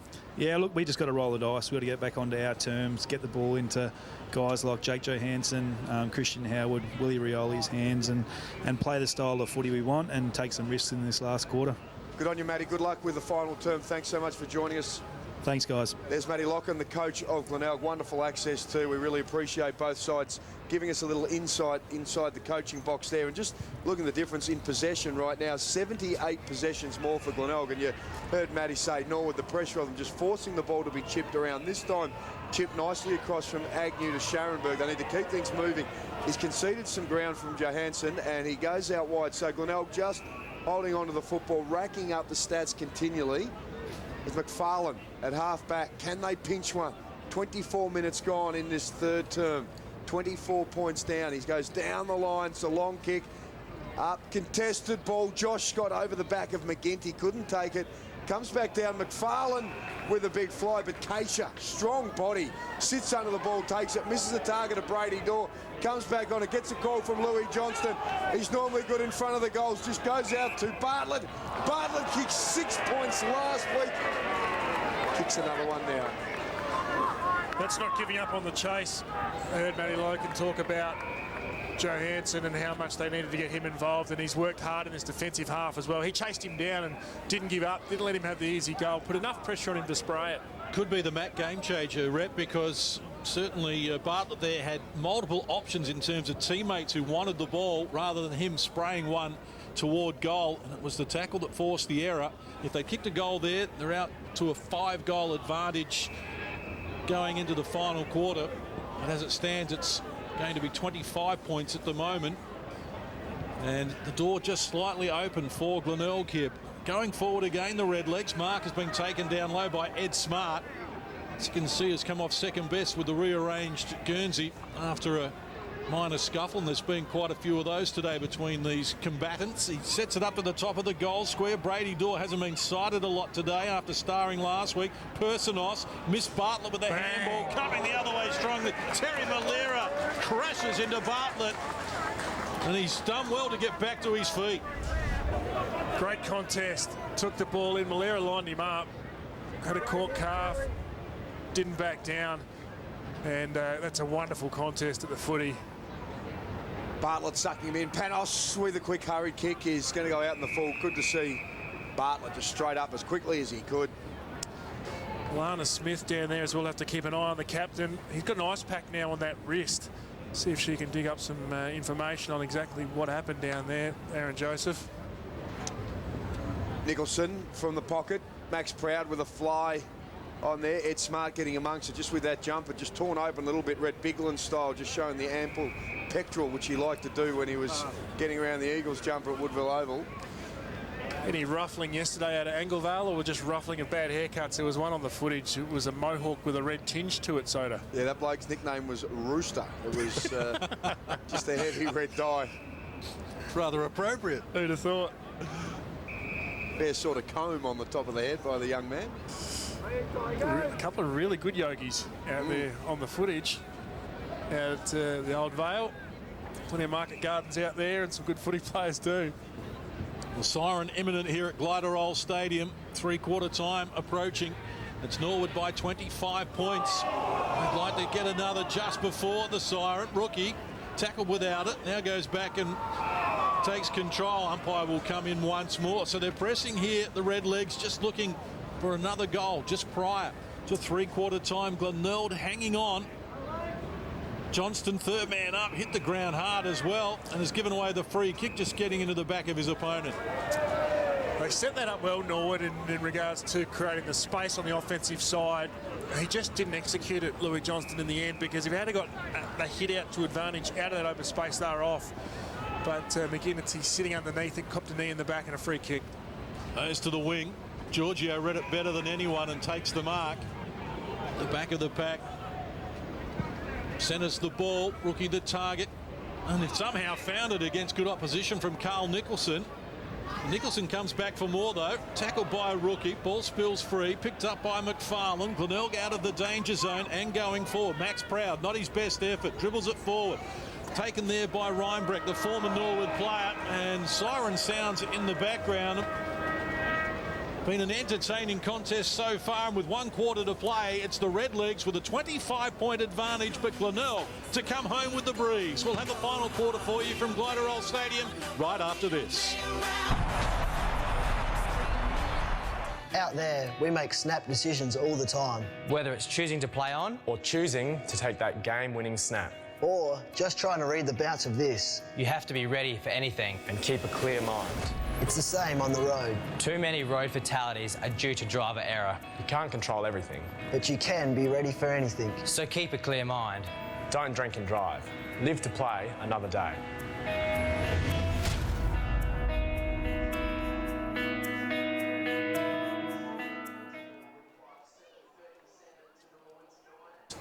He'd done a nice job. So one man down for Glenelg, 25 points down, a really stiff breeze at their back. An opportunity to try and get the points in this game and just stay one game outside the top 5. Well, in the reserves, Norwood were 23 down going into the last quarter and won. So there is hope for the Bays here as we get underway in the final quarter. They wouldn't like to concede the first goal, though.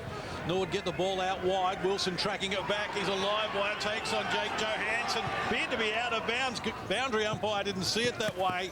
And now the ball is out of bounds in the forward pocket for Norwood. It's making a lightning start here in the final quarter.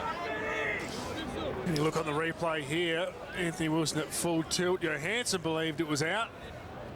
Glenelg players on the bench didn't remonstrate too much. Boundary umpires seem to have a good position, but Wilson is quick. Don't forget to vote for the RAA Player of the Day. Get onto the SANFL app right now. You can lock horns with Rhett Biglands. We'll show you the poll results at the end of the game. It's been one of those days where a number of players have had an influence.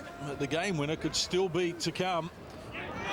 This man's been busy as he works around the body. Keisha, not a big goal kicker, not enough on that as the mark is taken by Woolard. Wants to play on. The instruction from coach Matty Locken is obvious. They need to get going.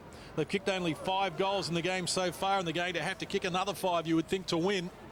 As Ed Smart wheels and deals, wobbles it forward, bounce important. Seller met it strongly, can't control it completely though. Loose ball, nice work. Agnew getting involved again, quick kick, but Bode in the 150th game goes back with courage to take the mark. He's just a smart footballer, isn't he? Always watching the flight of the ball, regardless of the conditions, never takes his eye off it. Contest up, Brady Dorr, the other milestone man in this game. Couldn't take the mark, brings it down to the front, working overtime there. McGinty in the back. McFarlane still going hard, and he's got Donoghue just on top of him. You take him with him, Joshy Donoghue, very light man, but highly skilled. Just in at 70 kilos, he's your jockey type weight. Fingers crossed for Aaron Joseph that that elbow injury isn't too severe. He didn't really get up from that and test it out. It looked pretty nasty at the time, and they'll get some scans on that tomorrow to determine its damage. Kerwin, after a year off of footy, travelling overseas, has slipped back into this level nicely, pumps the ball into 50. Agnew comes back with it. His vision is good. Max Proud on the outer side. Proud keen to get moving. Quick, hurried kick up, and it falls well for Josh Scott. Spent a bit of time earlier in the game as a loose man in defence against the breeze. Curls it around and falls nicely, fortuitously, in fact, for Willie Rioli from 50. And that's what the coaching staff be looking for, that instinctive play on and wheel around from Scott. Just find it into space, because otherwise Norwood get back and set up too well. That ball did drop a little short, but Willie Rioli Jr. on the end of it. Here goes Willie, kicked 4 goals for South Australia against Victoria early in the year from right on 50. Has just pulled it across the face. Just had the distinctive kicking style of his cousin too, just across the line. Certainly does, the way in which they swing it. And there's a young lady jumping on her app, putting her vote in for the player of the day, thanks to RAA. Can do it from home via the SANFL app. Great addition. And get in touch with us on social media if you've got any feedback for us as well, via @7SANFL or on the 7SANFL Facebook page.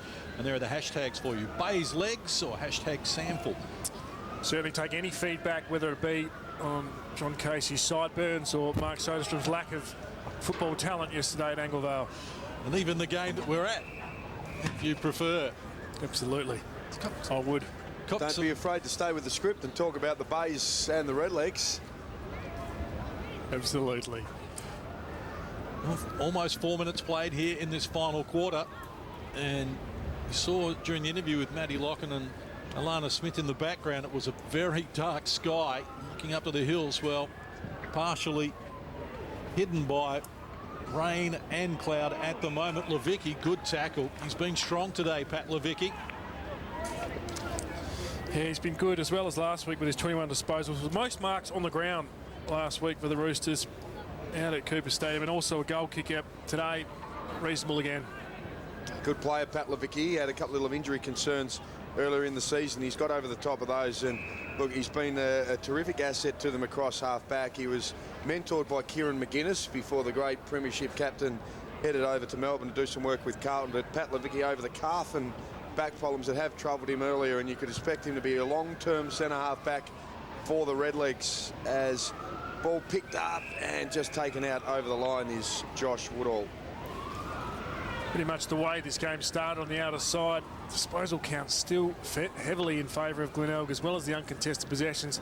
That's because of the pressure we heard from Matty Loken. Great access throughout this match in the Curtin box, saying that the pressure they put on via their press forces you to kick the ball around, and then when they capitalise, when you miss a kick, that's when they're at their best. Good contest again after the kick from Ed Smart fell short. Here's Howard in traffic, did well. Slick hands there from Riley McFarlane, finds the running Snook. Glenelg building here, need to get a goal quickly just to put some scoreboard pressure on Norwood. Nicholson wobbles it off the boot. Oh, he got to the front position there, Vitkinson, and dropped what he should have taken. Bode has a couple to beat, drags it back under. He's got some problems here, the 150 gamer. Jace Bode is holding the ball. The Tigerland faithful would have ripped the grandstand down if they didn't pay that one, because there was one in the third term where it was dragged in and under that went against Glenelg, and Bo did the same there, and he's given a mouthful to the man in green, who's going to drag Rioli right back to the goal square and make a certainty of it. Well, is Willie Rioli the man? 17 goals this season, Rioli, and one in the third term to take that tally to 18, and this for number 19. From 20 metres out, nurses it through.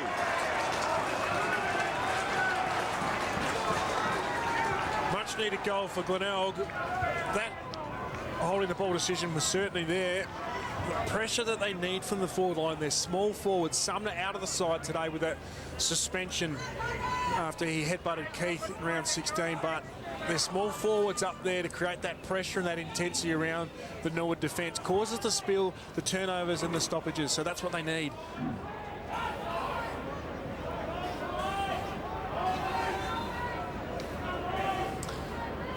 Jace Bode over the footy here. Now, whether or not he had prior opportunities to let go of the ball, the umpire consistent after that one in the third term, and then a 25-metre penalty pain after the disagreement from the 150 game player. Possibly a game changer if the Bays can get through. Look at that contest in there now. It's gone up a notch. Dylan Reinbrecht just coming through hard against his old teammate there in Balderstone. Sat the big man down, but he's back up as McGinnity goes in the ruck against him and comes out with Keisha. Like a bison, Keisha just uses all his body strength. To door, kick around the corner, bounces over the head of Louis Johnston. Some nice work there. Have a look at that. That is terrific work from Woolard. Kick going down. Vic Kunis, 2-on-1 situation along the ground. Jace Bode can't take it. Taken down into a tackle. McFarlane going again strong and done really well, Glenelg there. You can hear the faithful. They've enjoyed it. They've now got the ball right on the top of the arc. They're attacking 50, 18 points down. Still plenty of time with the breeze at their back. Vic Kunis, awesome second and third effort in the follow-up, and a real 50-50 ball that he just went straight through the line off and took on Bode. Well done. Balderstone with McGinty just manhandling him out of the way. Panos quickly to Rookie. Wrapped up very quickly. Ball comes free. Umpire comes in. So 8.5 minutes played. 18-point margin here. Glenelg has kicked 2 of the last 3 goals, though, bracketed across three-quarter time, and another here will put added pressure on the Redlegs. That breeze still super strong to the right of your screen.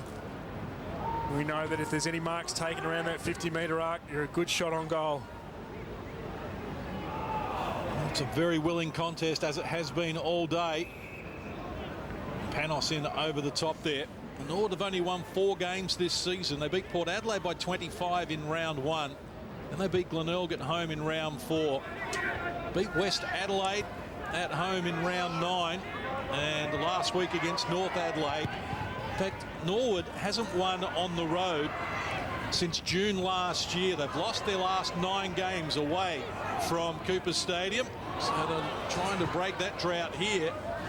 But Glenelg are giving them all they can handle at the moment as they try and reel in this lead. Kick around the corner.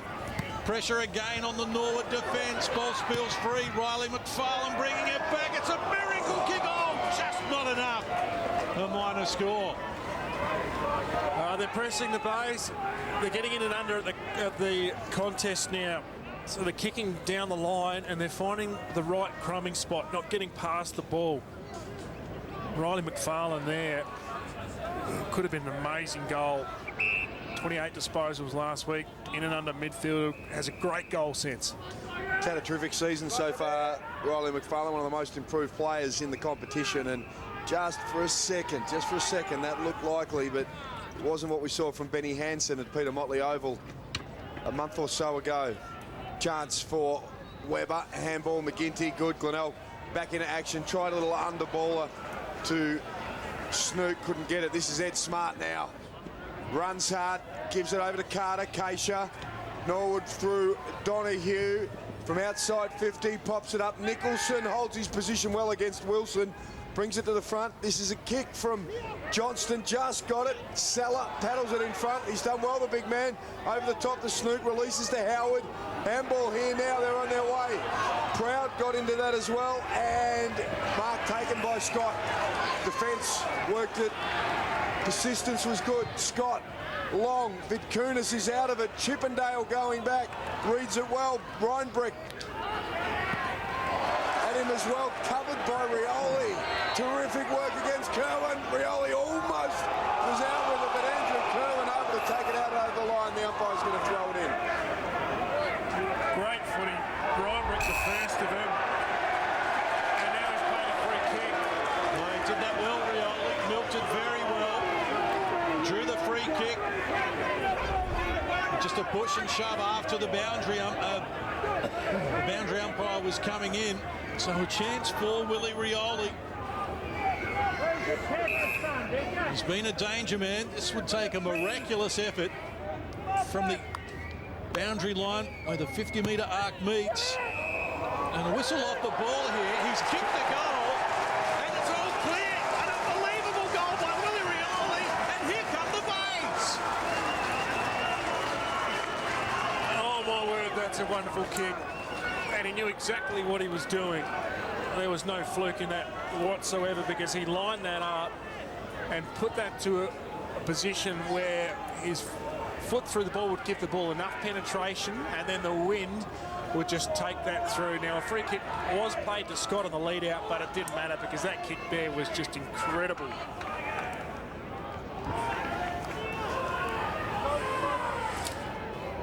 Rioli here just fishing for a free kick. Jumps on the ground. Not sure if that was really there, but this kick here is just incredible. He meant this the whole way, put it up with the breeze, slides it through. Just amazing. A ripping goal by Willie Rioli, and Red Biglan's moments ago said, could he be the man? Well, he may well be. He's kicked 3, the only player on the ground to kick 3 goals in a game. Where's Willie? He's not down there at the moment, but the mark taken by Chippendale. Norwood under enormous pressure here. They lead by 11 points. Led by as much as 25 deep into the third quarter. But Glenelg are coming. They've got the momentum. Well, fortuitously, Ed Smart came up with the ball there. Here's Kerwin. That's a shocking kick. And it trickled out of bounds. And Glenelg will get the restart. Callum Bartlett claiming that he touched the ball. Umpire doesn't agree. Agnew on the retreat. It's Seller. Looping hand pass. Gets Woolard involved, and then they've switched the play. And they get it to Christian Howard. His kick looking for McGinty. Keisha there with him. Handball over the top. Scharenberg evades a couple of would-be tacklers. Centres the ball for Max Proud. Levicki got a piece of it. It's in dispute again. Coming forward, Glenelg looking for another goal. Out the back, it's Valera. Goes for the south side of the right. Trickles it through. And the Glenelg will kick 3 goals in 8 minutes. Oh, they're pressing. I wasn't sure if the option from Scharenberg was the right one because he had blokes all around him. He just missed that kick going forward though, but it didn't matter because it spilled over the back. And Rioli's still running with that caught calf, staying out there when his side needs him, and he swooped on it. He knew that ball was going to spill. All the speed in the world, you can't catch him, and then just dribbles it on the outside of the right foot.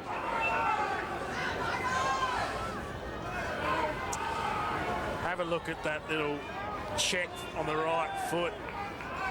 Didn't Johansson love it as well? He's all class. All class, Malera.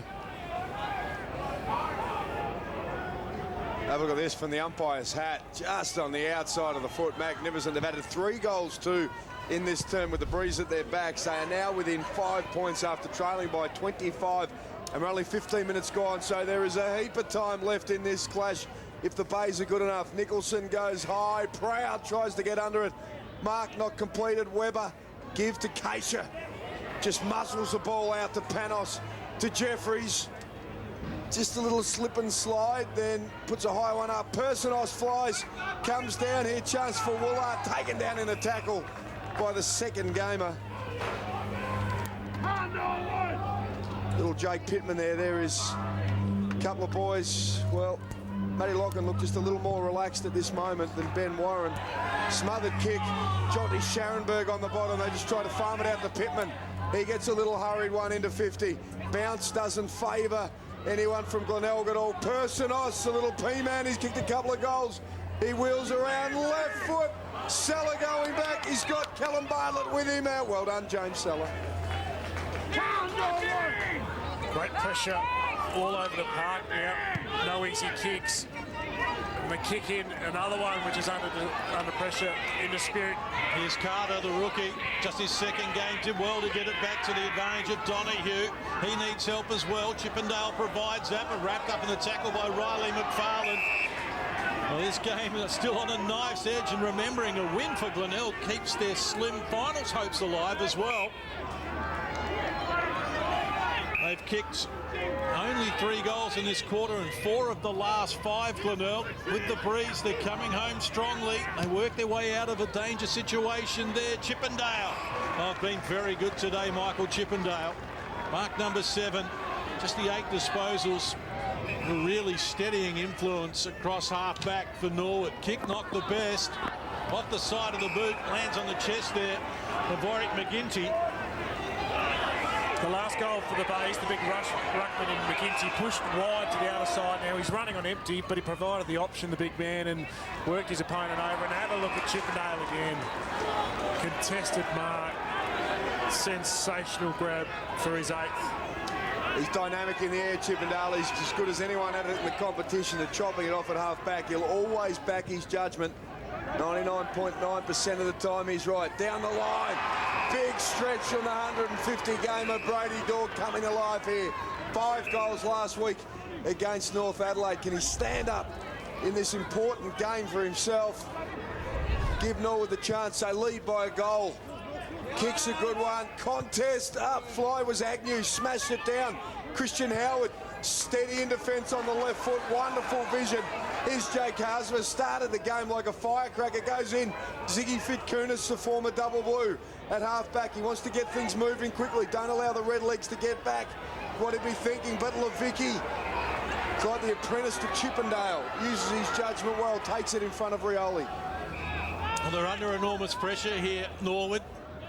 In games decided by 10 points or less this year, Norwood a 1 win and 1 loss, and Glenelg has lost 3 games by less than 10 points and hasn't won a close one.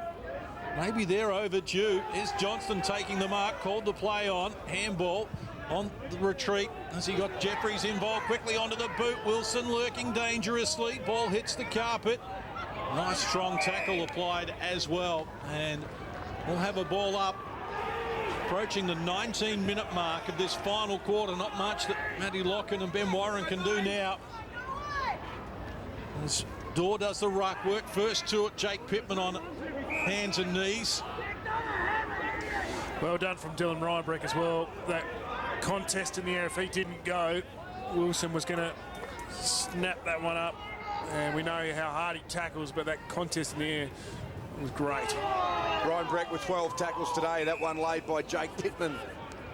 They're just a teenager in game number 2. And Mitch Carter, also another teenager from the South Australian under-18 team. He's also in his 2nd game. He's been okay. He's kicked the goal as well today. So 6 points now, and we're just a tick away from time on here in the final term. Plenty of time for either side. Levicki, plenty of pressure on there. Here's a chance now for the base. Hurry kick. Nicholson going back, but the strength of Keisha in the air brings it down. Pops a handball over the top. Nicholson misses Howard. Snook down over the top of it. The crowd want in the back. They're not going to get it. He might even be pinged here. No. The umpire's going to split the difference and throw it up. He's in a bit of trouble. Exhausted Snook. Matty Snook. He's had a fair crack at it today. He racks up plenty of touches. He's had 27 right now, so he leads possessions. He's number 28. No, it's ineffective because of the smother by Keisha's 2nd kick. Chippendale wants to claim the mark. Fitkunis brings him down the tackle.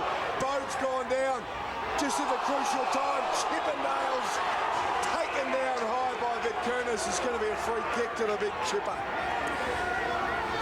Oh, the faithful, they're ruthless here.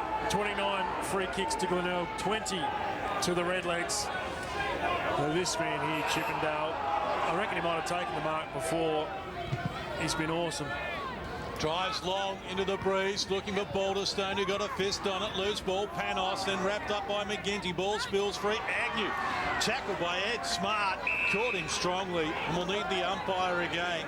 Well, coming into today's game, it was 7th versus 9th on the ladder, but it had good game written all over it between these two old rivals. And your last chance to vote for who is the best player today and the RAA player of the day, go to the SANFL app. Here comes Howard, the base, threatening again. They trail by 6 points. A draw not out of the question. Levicki takes a strong mark.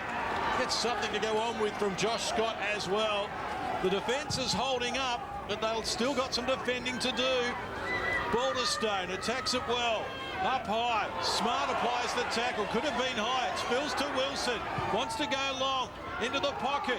Loose ball. Beats Callum Bartlett. He's tracking it back along with Woolard. Personos lurking dangerously. Well tackled by Jed Redden. Ball knocked down out of bounds in the right and the left forward pocket for Norwood. Now the base never out of this contest. Look at the diving tackle there. Well done, staying in it. Great stuff from Redden. Little goal sneak. Personos just grabbed at the calf after that tackle. We'll keep an eye on him. Ball comes out to Johansson. Almost goes without it. Wilson. Johansson's gone now.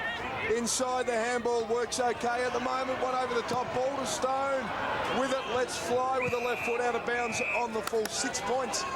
Round 4 when these two sides met at the parade. It was Norwood by 6 points in that game as well. So another tight one between these two sides as Glenelg tries to keep its finals hopes alive. Vic Kunis and Proud up. Ziggy ends up with it, gives a little handball to Lockie Earl. One-on-one situation. Here we go, Rioli the magician. He's already got 3 into the open goal. He dribbles it, scores a level. That ball coming in, you were saying to yourself, uh-oh the whole time, because his feet doesn't leave the ground.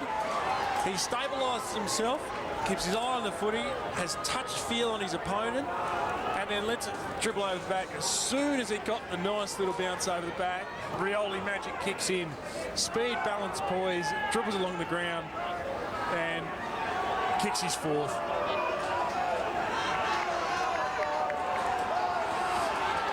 Look at the danger man. Edges his opponent in Kerwin under the footy, and then the balance to dribble along the ground to kick his 4th. Amazing stuff. Oh, incredible work from Rioli. 3 goals in this quarter. Scores a level. These teams are playing their 252nd contest.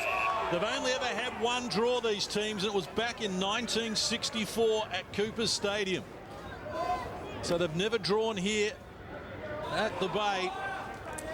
We've got 23, almost 24 minutes played. We played 28 and a half minutes in the 3rd quarter when only 3 goals were scored. So there's still a couple of minutes on the clock. Glenelg going forward again, looking to keep their finals hopes alive. Onto the half-forward line, onto the boot of Johansson. Not enough on it. Ball comes free. Bow to Wilson, quickly onto the boot. They're under enormous pressure. They popped it up again. And there's a scrap going on. Wilson and Johansson having a fight, but the Bays are going to pump it in. They go deep. Boulderstone takes front position. Wilson with the loose ball. Quickly onto the boot. They need a mark. Oh, he bubbled it there. Josh Donahue couldn't complete the mark. Glenelg pressing. Weber supplies the tackle. Not coming out. Umpire circling. Calls play on. Now he will come in. 24 and 45 seconds played. For the Norwood side, Chippendale is sitting as the loose. Glenelg pushing their extra number up at the stoppages. Boulderstone taken down, gets a touch. On his knees was Ryan Breck. Snook gets a little handball out to Haasma. Pops it up high. Can they get a mark? Taken out over the line. Jace Bogue just thumps it. Well, any score will do here. Absolutely. 25 minutes gone. Case, how long was that 3rd quarter? 28:30 was the 3rd quarter. 28:30 with 3 goals, and we know right now that Glenelg has kicked 4 goals this term, so we'd expect just maybe a couple of minutes left. Reinbrecht on hands and knees. Glenelg defence working overtime. They can't let a score through. Where's Willie? He has been sensational. He's kicked 4 goals, Willie Rioli. 3 in this term to bring Glenelg a light running through. Couldn't quite get it. Chance now for Chippendale, and it's going to go out of bounds. Get onto that ball, sell it quick, knowing the time clock will be starting as soon as the re-entry happens. He pumps it back in. Goes deep. Boulderstone takes front position. Couldn't complete the mark. Ball hits a turf. Running onto a chance there for Vitkunis. Still alive. Close to the Glenelg goal line. Umpire will come in once more. 26 minutes played. Panos tackle sensational with Vitkunis breaking free.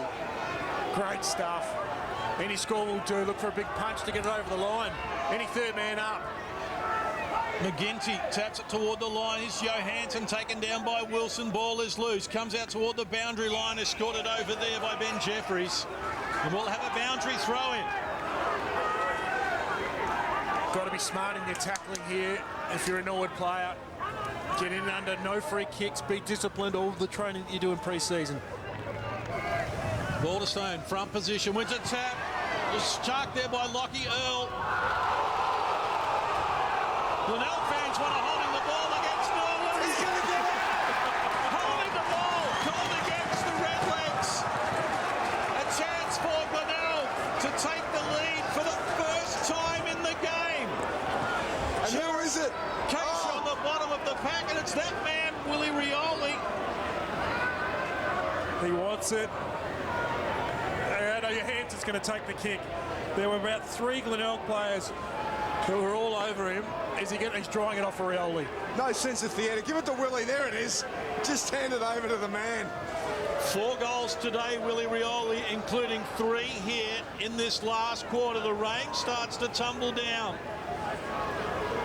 Taking every second he can, adjusts the laces, the socks. Any score will do. This to put Glenelg in front for the first time in the game at the 27.5-minute mark. He's kicked the goal. Amazing scenes here at Glenelg. Staying to the side, it's gone in the background. With the last kick of the game, Willie Rioli has kept Glenelg slim-minded hopes alive. Oh, what a finish. Just amazing, the Glenelg coaching box right alongside of us. And as they went up there holding the ball decision, every Glenelg player pleading for it. And right on the siren, that man, Willie Rioli Jr. for his 5th. Under enormous pressure. Soda, what a game of footy. What a performance. We talked about the RAA player of the day early in the last quarter and said someone could just come from nowhere. We know Willie kicked a goal in the 3rd quarter. But he's bagged 4 in this last quarter, and Rhett Bigland, you said early in that quarter, can Willie Rioli be the man to turn this game? What a performance. Will I am? Yes, you are, mate. That is absolutely magnificent. The Norwood players absolutely shattered. Glenelg just persisted at the contest, didn't give up. Errant free kicks and the holding the ball decision right in front of Snouts Bar down here in the south western pocket where they were screaming for it, the members' grandstand. I tell you what, they all jumped that high, they almost hit their heads down here. The Tigerland faithful in a game where they just kept pressing the last quarter, that breeze in their favour. And Willie Rioli to seal it.